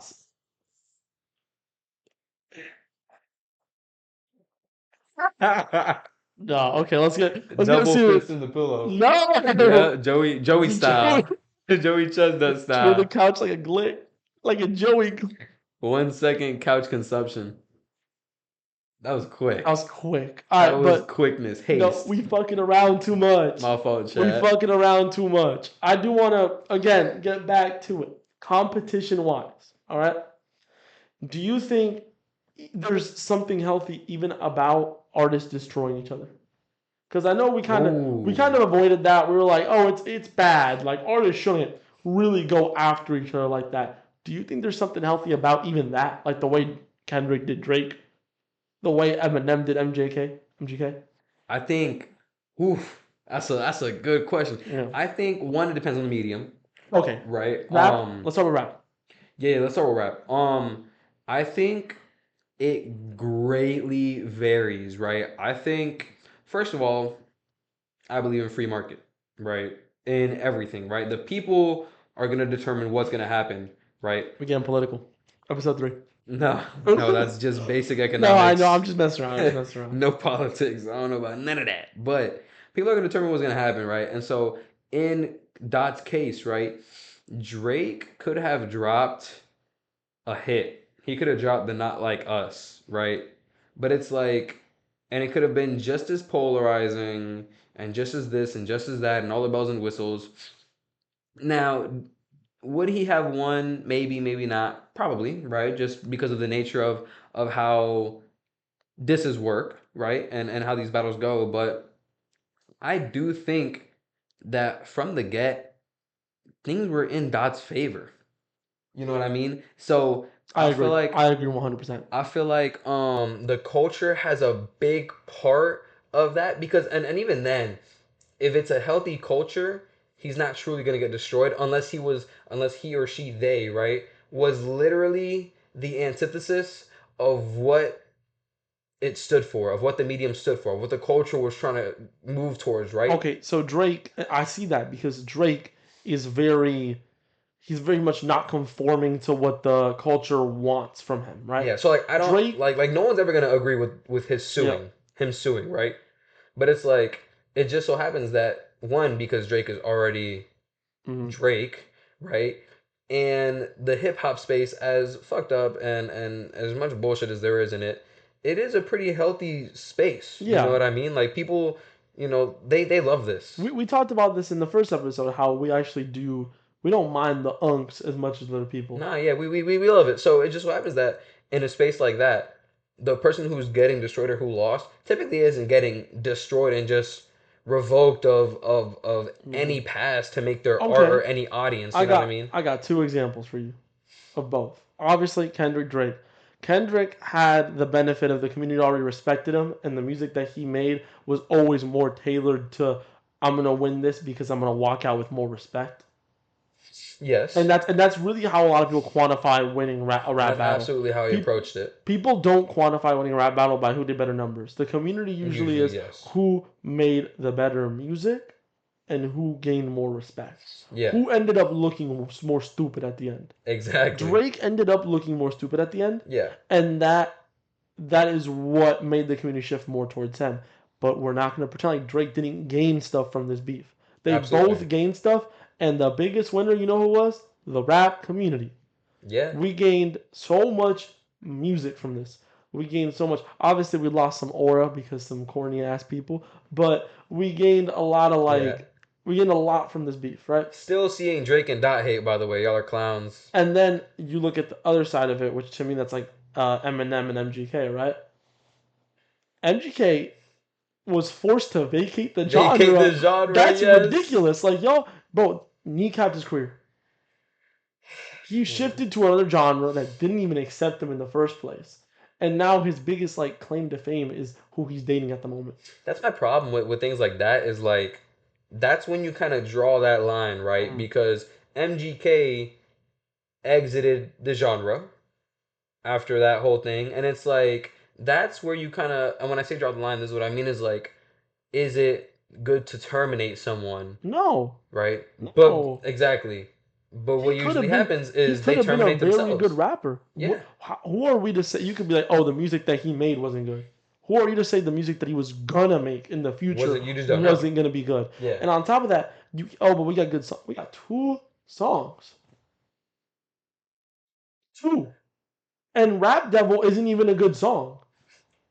So we got two songs, and one of them wasn't even good. And what we lost was an artist who in the future could have been. See, but then that's kind of the fork in the road because he chose to do that. So it's like, how much did you No, no, really no, no, love no. Hold this? on. I'm not saying oh boohoo MGK. No, no, no. I know, I know, I'm I saying know. the genre No, itself. no, We no. lost. I'm going at NGK's like Okay. deal here is like, is it good to it's kind of like a rhetorical question is what I'm trying to say Yeah, here yeah, is yeah. because right is it good to terminate an artist from this through rap beef? Well, no, but that's not possible. 99% it's not possible 99% of the time because what's going to happen is these people most likely already have fans, right? So what's going to happen is either they are terminated and lost, which isn't going to happen because they still have fans and they're going to go on, and if they keep making good music, guess what, they're still in the game, or they're going to get terminated and leave, and even then they didn't get terminated, they left. You The know what I way mean? I And see then it it's like is in that situation then I have to question how much did you care he could have about this? continued. How much passion did you have for this? You know what MGK I could mean? have continued to be a rapper, Absolutely. but if he was kneecapped in the genre because he had lost so much respect, and we are not going to pretend like the respect of the community is not very, very, very important in the rap genre. It is, I but you mean, can rebuild. Drake. If Drake had the respect of the community, he might be unanimously the greatest rapper of all time. Like if the community actually respected Drake, Drake's image would be so different. Respected him more. No, like actually, like I'm talking about like respected him the way they respect people who put up the numbers he puts up. Because he puts up numbers. Of course. He puts up numbers. If people respected him around, because everyone who's around him in numbers wise in rap or even close to him is highly respected. Yes. If you adjust for view inflation, you got like Tupac, you got like Kendrick's on this, J. Cole, Eminem. These are the guys that are really Wheezy in his prime. Yeah. That's a lot of them. Oh 08 Wayne. You guys are different. But A lot of them. Wayne and oh 08 Wheezy, which y'all know. Nah, but really though. So if you look at a lot of these guys who are near him in the numbers wise, they have so much respect. They're beloved in the community. And then Drake is divisive. Is what? He's divisive. Okay. And he is still by many people considered one of the greatest rappers of all time. Yes. And he's divisive. Imagine if the community respected him. So the respect of the community can literally change your image like this. Absolutely. So, and when you lose a rap battle the way MGK lost it, you lose so much respect. Yeah. So sure, you can still keep making rap and you can still be successful, but you've just been kneecapped at your success. You have to make up so much ground now that you wouldn't have had to in the first place. So the way I see it is, I brought up this question. So the way I see it is this damage, this whole like real deal beef, not like respectful like we're trying to kill each other type beef. Yeah. It can be good for the genre. It can be bad for the genre. You have to go case by case. You know, something like Meat Mills and Drake. Good. That was good for the genre. Good music. What really happened in both their careers? Meat Mills got bigger. Drake got bigger. A little bit. A little. Drake was already really big. But Yeah. But back to back. but it was more like Drake gained a little bit of respect, lost some respect. Meanwhile, Meek Mill gained a lot of respect from the community. No, I mean, but Drake when he dropped back to back, people were That's what I'm saying. Like they both gained respect. They both gained like a little bit more viewership. And at least for that time period that they were beefing, Their numbers was hella They were up doing because good. of it. They were doing So good. that Yeah. was an example of a good one. It basically, if you're a rapper and you really want to advance your career beef wise, Drake, Drake, Well, because yeah. Drake will keep it above board, and you'll both get some respect off of it. Yeah. Because Drake does need the respect, right? It's the only thing he lacks. He does need that respect from the community, so it's good for him. And then he's also really big, so he'll get you some audience. I think Drake needing the respect. I mean, this whole conversation, but like, Need is an exaggeration, my no, bad. no, no, no. I understand. I Need is an understand. exaggeration. I agree, but He benefits from it. like, I know what you mean. But I feel like he's in such a interesting spot in his career now. You know what I mean? Oh yeah. That it's like, I don't know. And this also has to do with him, having those older, records that really went stupid. But it's like, I feel like the whole respect on Drake's name, I feel like the only reason that it looks how it does is because of recent, really. No. Let me tell you something. Let me tell you something straight up. So I have a story for this. A story that you were there for. Okay. When we were getting our tattoos, me, Derrick, and a few of our boys, we have a matching tattoo, right? And we were at the shop getting the tattoos. Freddie. Freddie, shout out Freddie. Hey, someone brought up Drake. And Freddie, older guy, not too old, still fairly young, 40 something. 40 I something. think. Yeah. He was like, man, I just don't fuck with Drake. And we're like, okay, why? And he didn't say the newer stuff. He didn't say, he talked about the incident with Drake when he was rapping off the phone. He was freestyling off the phone. He was freestyling and reading it off his phone. Go on. He's like, yeah, ever since I saw that, I knew he wasn't a real, like, he couldn't bar up. He wasn't really like that with the ghostwriters and all that. Bruh, but all that stuff So, is alleged, bro. Everybody writes their all raps of that nowadays. Not stuff, everybody, no, but all that stuff is alleged. But stuff like that, I think we're lagging, by the way. I just saw us lag. That's not good. All right, let's get back into it. If we lag, we lag. is what it is. And we can't do anything about it if we lag. Apologize to the audience at home. Yeah. But Sorry. I think that whole incident and stuff like that that's happened throughout his career has really brought down the respect from the older generation. It's usually the older generation that really don't like Drake. You're You know? tripping, bro. I don't. I'm not agreeing with them. I'm No, not no, I agreeing know, with but them. is that what he said? That's literally what he said. I thought he said culture vulture, bro. Or was it somebody else? No. He said about the phone thing. You can text him. You can ask him after this. Nah, I don't know. I remember I that. thought I remember him saying that he was like a culture vulture or something. He might have said Because that too, but I people specifically be on their phones reading their raps because that's what they write nowadays. okay, but in 2012 when it happened, that was big. Like the whole reason why I remember that so vividly is because I haven't heard anyone bring that up against Drake in so long. Because I was of the opinion that you were saying, where a lot of the Drake hate comes from the newer music. I've been fucking parroting that for years, since like ever since Scorpion when the hate really started, right? And I remember that and I was like, damn, people really did hate Drake when he was coming up because he was a culture vulture. And then he already had that aesthetic, that idea of like, you're not a real rapper, you're an actor who's coming in here. You know what I mean? I mean, Like, bro, there's a few people that said that. One, because he tried to say he came from nothing, which wasn't it wasn't true. true, yeah. And then, like, him trying to act hard or whatever. But it's like, bro, you're not going to go anywhere and ask anyone that really knows rap and say, like, yo, Drake's early stuff, tell me about it. None of them are going to No say, one's yo, gonna say whack. anything. Exactly. No one's going to say it's But whack. you know what people might say? Oh man, that was just them ghostwriters. They might. That They was just them might. But, I mean, you weren't in the room. I'm not saying they're good arguments. No, I agree. I'm I just know. saying that like I hadn't heard that kind of line of argument because a lot of rappers nowadays do what Drake used to do. But Drake did it in a time when you weren't doing that. He's an So innovator. he is an innovator, but he's an innovator in a way that they hated him for it. It happens. And that whole idea is it kind of killed my idea of like, yeah, Drake gets hate for the newer music. Drake's always gotten hate. I was just too young to remember the Drake hate. Oh, well. When we were in 2012, how old would we have been? Like 6. When we were 6, we were just Drake was just on. You weren't talking about he's not a real rapper. One Dance was just going. Yeah, You didn't like ask about nothing. no one was hating on it. No one our age was hating on that stuff. But looking back, I'm like, okay, if I was 19 and that came out, and I had grown up with the whole idea of maybe I would have hated him too.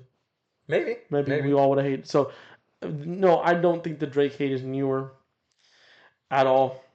I think it's been there his whole career. I think he'll be the first one to say, yeah, y'all have hated me since day one. But I think the lack Never of gave me the benefit respect, of the though. doubt. I think the lack of respect. I think he's gained respect.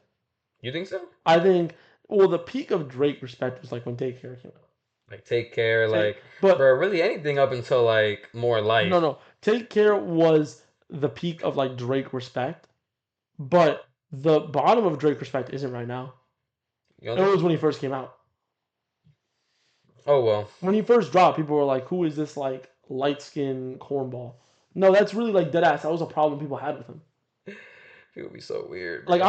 I'm not agreeing with that. Again, I'm just saying that's a I reason don't why know, he's bro. I think angry. all those things are so trivial, though, bro. Because No, none of that even matters, it bro. Because doesn't. at the end of the day, It it's doesn't. like, But you hear about it so much. yeah, bro. You But it's can't like, say it doesn't matter. You'd say it doesn't matter but to it doesn't sane because people, but like it doesn't matter because it's like for everybody that's saying, yo, this kid's just some light skin, whatever it is.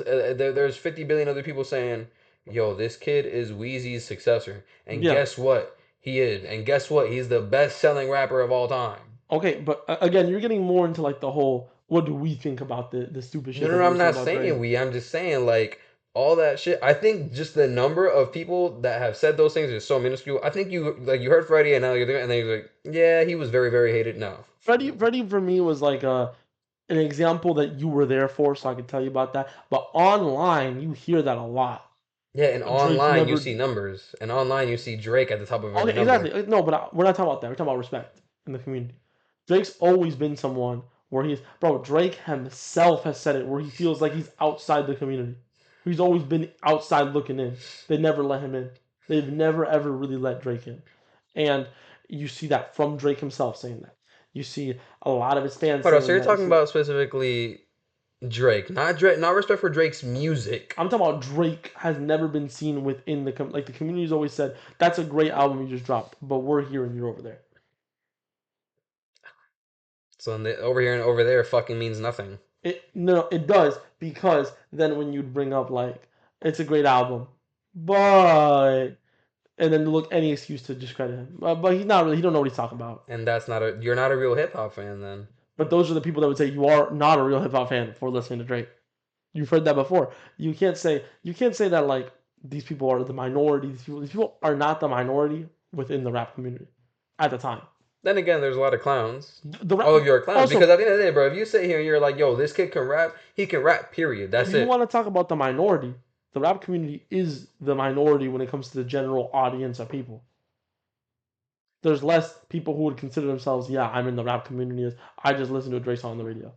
So it was the minority that was talking against Drake, but it wasn't the minority within the rap community. It was just the minority of people that listen to Drake's You, I music. apologize if there was a tapping. I didn't realize It was his because Tim's. that was my Tim's. I like we have the stuff up Yeah, and our levels are because we're talking. very loud, very So if up. that was caught, I apologize. I apologize I apologize for to my y'all and outburst. Tomas. I apologize. I'm good. No, I'm just I'm saying. good. But I don't know. The way I see it is Drake's always been kind of like seen as you're not really in the community. You're over here. We're over here. Yeah, I've heard that. I've heard that. And And that should be so. and that's why I say that Drake getting in these rap beefs could positively impact them. It could push them from I'm here to here. You can move closer and closer and closer. The Yeah, problem is he keeps losing them, so it pushes them further away. But like if he really won one, right? If he really thrashed someone, right? Like someone big, yeah. who do you think could be like that? Could like if he thrashed, You mean like someone big right now? like if he thrashed like Freddie Gibbs. I'm not saying it would happen. I'm not saying it Nah, should happen. I I'm don't not even saying, think that would be like a good contender, man. but Freddie Gibbs is very respected. Oh, I'm talking about respected. I'm not talking about like a big like. Let me put this: if he thrashes Tyler, you know what they're gonna say? Ah, Tyler's gay. It doesn't matter. You know they would. You know they would. You know they would. what are You you know they would. talking about? You What know are they you would. You talking know they about? would. You know they would. You know they Yo, would. You know they what would. are you You know talking they would. about? Tyler gets so much disrespect too. That was just such a crazy like. But that's what happens. That's what happens. Tyler's gay. So, you know Dude, what? Tyler gets disrespected a lot. He's gay. It's because he's gay. But Tyler I gets don't think this. it does disrespected as much now. No, but he, bro. Yeah, Tyler, sure, back in Tyler the more day, like disrespected. yeah, but Tyler up until like Chromacopia was way more disrespected than Drake's ever been. Even after, bro, Call Me If You Get Lost was amazing, and people were like, "Yeah, bro, ain't that the dude that was rapping about boys? Get out of here!" Like what? Y'all chill. This is some heat. And if he destroyed Tyler, right? Tyler does God damn it. numbers. Favorite artist, by the way. Tyler does numbers, right? Tyler's not my favorite artist. No, my favorite artist. I mean. Tyler's my second favorite artist. But if Drake like beat Tyler in a rap battle, right? Okay. The rap community isn't gonna be like, oh wow, this Drake guy, we It'd be an respect him interesting now, one, man. because you know what it is? It's a numbers guy who don't really got the respect versus a numbers guy who don't really got the respect. Tyler's got more respect recently since I think it's Oh since yeah. Chromacopia, because Chromacopia was like, oh, you did it once, whatever. Oh, you did it twice in a row. It was the rap. Hits. Yeah. Okay, and Nah, then don't Tyler has stupid respect now. and then now with Don't Tap the Glass, like yeah, we respect him, he's cool. But I'm talking about if Drake really needs to go after a really, really respected figure, and then people are gonna be like, okay, maybe we should. So I think a kill each other rap battle could really benefit Drake. If he would have beat Kendrick, where would his respect be now in the I rap feel, game? I feel like if he went against somebody like Killer Mike, If he beat, shout. like I feel like, That's a shout. cause No, I that's feel a like shout. Freddie Gibbs is so in his We're own lagging, by like. the way. Look, my hand is down. We're also delayed a little bit. We're very delayed. I guess we can just hope. I hope the audio doesn't like the speaking in our mouth is moving like late. I hope not. I hope not. I think it's the Wi-Fi because I'm not connected through USB. Uh, but back with the person with the USBs. the fucking The USBs, man. USBs. All right, But I think I feel like Freddie gives two in his own land, but like something like Killer Mike, I think that would really like benefit him. I think if he would have yeah, beat Kendrick, that would have benefited him like crazy. If he would have absolutely. beat Kendrick, we would right now be talking about Drake an all time like people like who are real old heads. If we talk about something, yeah, I love me some Drake. I mean, they still talk about it No, a sometimes. lot of these old heads Sometimes, be like, yeah, I guess Drake's cool. yeah, that's true. I don't listen to his shit though. He's a lesbian. Some of it, Yo, chill, bro. he's a lesbian. Stop. I told that to someone. I was talking to someone. And I was like, you know, Drake makes male lesbian music. I've heard that before. I was like, yeah, it's funny. It's funny. I respect Drake. I love me some Drake. I just thought it was funny. Oh man, shout out Drake, bro. Shout out lesbians. Goated, I guess. uh, Oh man, don't shout out Scorpion. You know I don't fuck with Scorpion. Um, no, back to the thing though. Drake is to me the perfect example of someone who could benefit with a let's kill each other rap beef. So I mean, he just had one. again, did he benefit from that to a degree? Yeah. Yeah. I do think the biggest benefit there was the rap community. Oh, absolutely. And back to the We original got point. multiple fantastic disses. Back to the original point. That's a key example of how we would benefit. If Drake gained the respect of the old heads, the godfathers of the genre, we would really we'd be able to talk about Drake in the way we want to talk about Drake. And then boom, the community's more positive, the community's happier. So these kill each other rap battles could really help the community. Obviously, again, MGK is an example of we lost an artist.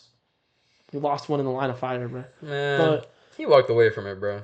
no, he got shot in the leg and he had his leg amputated and then he wheeled away from it. That's what happened. Yeah, bro. Well, he could have gotten the fuck up off that wheel and gotten himself a No, goddamn he was missing a leg, brother.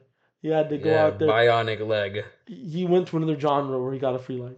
Yeah, his leg grew back. Like free you know, leg. the free God damn it, leg. ain't nothing free. God damn it. If Free if leg. things were easy, everybody would have them. Yeah, free leg. MGK ain't want to be a rapper no more. He went away. Legs ain't free.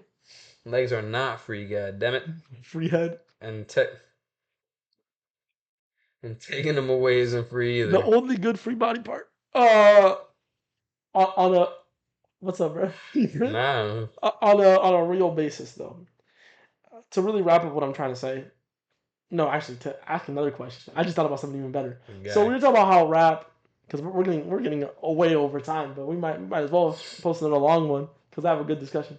So we were just talking about how in rap, you know, if these kill each other rap beats might be good.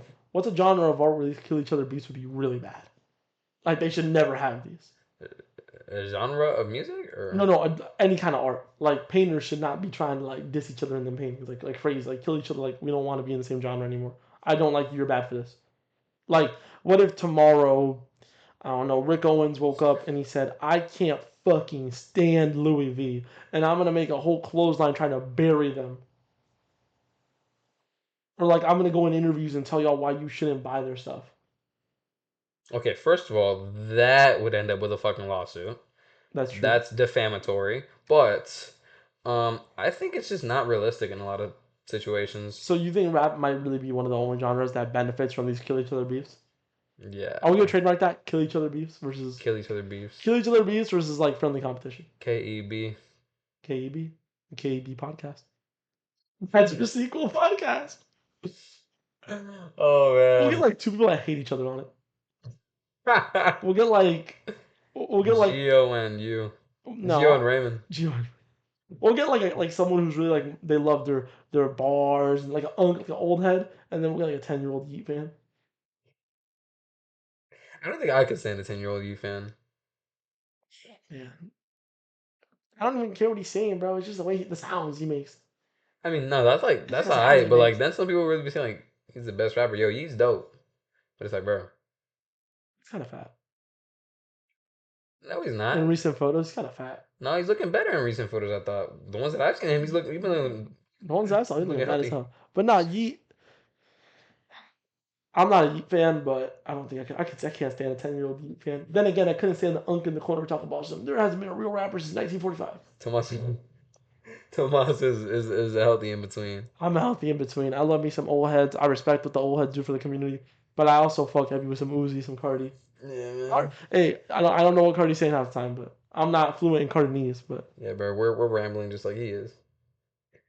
no, we're not. I've We're trolled it. I've trolled we're it. I've quite trolled on it. top. We're on topic. Nah, I've trolled So it, bro. no, but real shit. Back to what I was saying. So you think rap is the only genre that benefits from it, or I think one so. of the only ones? It's rare, man. It's It's also one of too the only ones rare. that could do it. Could you imagine two architects? Oh I'm gonna no. build my building, and I'm gonna point a point at your building. Nah, man. I think rap is definitely It's one like of the only they're building buildings right next to spots. each other, so you build your building slightly taller, and then you put a dick to like shadow over the building. A big Put a dick shadow. shadow on the front of their building. That'd be tough. I want to see architecture beefs now. No, but the thing is, a lot of the time that's not even possible just because of like Regulations and city regulations and codes. laws Yeah. and Imagine trying to explain to like the they, mayor of they New York, like Mondami, trying to tell him, "Hey, bro, I want to put like a fucking penis on my building because I don't like the guy next to me. yeah. I don't like It's the like I want to shape it a certain way so the shade mhm. hits. It's like nah, I all don't that like stuff this is little regulated. breakfast joint, so I'm gonna fucking put a penis shade on the front of their shit. Yeah, I don't like their bacon, egg, and cheesy. And I think it's mine. they're bucket. Well, this guy's from New York, so My fault. Y'all haven't. Y'all probably don't know that meme, man. That's on me. yeah. You never even been in New York, man. Fuck you. I have. You have? When? I was a jit. Oh, I didn't know that. I thought you never been in New York. But mainly to wrap up this topic, because we actually are starting to ramble. Uh, I think that beefs where it's not friendly at all. Like I just don't fuck with you. Can be good within certain small niche art groups where it's able to be done properly. Like in rap, Yes, can be good, can be properly. bad. It's very much like a 90% of the 99% of the time Can't do it. can do it. Can't do it, But man. every once in a while when you find the right medium to do it, it can be so legendary for the genre. Legendary is a good It can be word. so good for it. Like Great you get word. like it could really be a historic landmark moment. Yeah. So And the opposite way. No, we didn't get into it, and I don't want to get into it. Just because this is just not only is it sad, I don't want to feed into it, but what's up? it can go the opposite way. You know, how many rappers have passed away from, you know, Gang violence. yeah, That beefs and is that ever a topic we'll discuss in this podcast? um, I don't think so, man. I think Because I we mean, if you look at it, uh, right, it's like even if we just went and looked at the top dogs, it's like Pac and Big. I just don't see any appeal in going that way. You know what I mean? It's like the only thing I feel like we could even do to speak on them is praise their music. Talk about who we like more and stuff. I'm more of a big guy myself. I'm more of a yeah, I'm Um, 100%. We both agree? shout out Big and Pac. But just say R.I.P. man. I think Legends it's and just a very appreciate. sensitive topic. We're not no gang bangers. We've never been in no gangs. We don't know nothing about that life. And I think that's a topic where you really shouldn't be discussing it too much if you don't know what it's about, what really goes on. I think it's very disrespectful. I mean, I don't. I personally just I don't want to talk about it because I feel like it's disrespectful to talk about these people's deaths when you don't even understand what's going on or why. Like you really don't know it. I So, mean, yeah, but because you're allowed I'm to saying go. like if someone researched it and I wanted to know. speak on it, that's one thing, Okay, but I right? kind of But feel again, like I really just see no um, appeal in it. I just see a lot of people discussing it and being like, "Why did he die for this? That's so stupid." And I'm like, from my point of view, it's stupid. Oh, From, okay, from okay, my okay, point of view, it's okay. stupid. But I can't put myself in those shoes. Saying that, yes, that's I hear disrespectful. that so Yeah. often, and I'm just like, I can't Really? put myself in those shoes. So I just won't. I don't want to discuss it. Nah, that's You messed know, up. I think it's disrespectful. Um, especially, I just think it's disrespectful to call the way anyone dies stupid. Yeah, I was thinking because I mean, hey, bro, like, I just think that's the chances disrespectful. of dying to a Uh, cow if are you don't low, if you don't fuck with someone, you're like I but don't. never zero. Also, I never understood this whole thing where it's like someone dies and now we have to pretend to fuck with them. Like a lot of these people do it in the rap community, And it and wraps back to trends. and I don't enjoy that either. I think you should be real. You could be respectful about someone's death without being like, man, I love this rapper. Never heard about them until they died. I love this. That's messed I up. think I think to a certain degree you think you're being respectful, but you are trend hopping a dead person. That is an insane, like, That's ridiculous. You are trend that's hopping a dead exactly person. what it is, and it's insane to hear that. So I don't want to hear that too much. Um, yeah, Nah, bro. that, Respect to him, bro. But respect yeah, to him. I think, Genuinely. I don't think we do that. But I No, mean, we won't. We will not trend hop any dead I people on this think, podcast okay, well, no, ever, not that. But ever. I'm saying, If like, someone dies, we'll even, discuss it, but we won't like. but not even like go into, I feel like this is really the extent of this conversation could go, is just thinking about, is it even possible in other places? Most places I don't, it just isn't. You know what? I'll say this about like serious topics like this. We discuss the art. Let the art discuss the serious topics. Yes. You very well put. Very well said. Yeah. I think it's a That good was place to great. wrap up. That was great. That Thank was you, thank you, very, thank very you, well said. Yeah. thank you. I think that's a good place to wrap up the episode. Yeah, third episode. Crazy. 3 weeks Three in. 3 weeks in, 3 episodes. I think this project is the real deal for me. I think we're gonna continue this like genuinely. Please tune in every Friday. We'll try to post clips on the daily, right? Will. Will post clips on the daily. Will be here every Friday. We appreciate support every week. I'm gonna say this probably for the rest of forever. Yeah. Appreciate you guys. Appreciate the support. Appreciate the fans. We're very appreciative over here. First week, 1.3K. First week, 1.3K channel views. You know Appreciate y'all. that's huge, man. Again, as always, It's let huge. us know down what y'all like, what y'all didn't like. Yeah. Again, I always want to like bring it to the forefront. I might keep saying this, I might not, but it's not just for us. It's for y'all. We want to, You you want to know, make the best show we possible. want to make the best show possible. Like So let us know what y'all like, what y'all didn't like. Please, please, please, we please. want to have. Also, we want to be able to just like improve the quality of our mics, the camera, everything. I think that's the next goal for us. Absolutely. Raise Yeah. enough money for a camera. Maybe start a Patreon for that. Yeah. Change.org. Give us money for a camera. Uh, And more bad son. and more bad son. Hey, Hey, hey. help us buy Better clothes. fits for the pod. No, that's on us. That's on us. But seriously, jokes aside, might start a Patreon. I know I talked about it last episode, but might start a Patreon just to be able to buy better equipment, better stuff for the room, everything. Just make it higher quality for you guys at home. Yes, we've got great ideas coming. We got great ideas coming, and we can promise that every episode will be better than the last. Oh yeah. Oh yeah. All right. Baby. We'll see y'all next Friday. Friday. Yep. Peace out. Peace.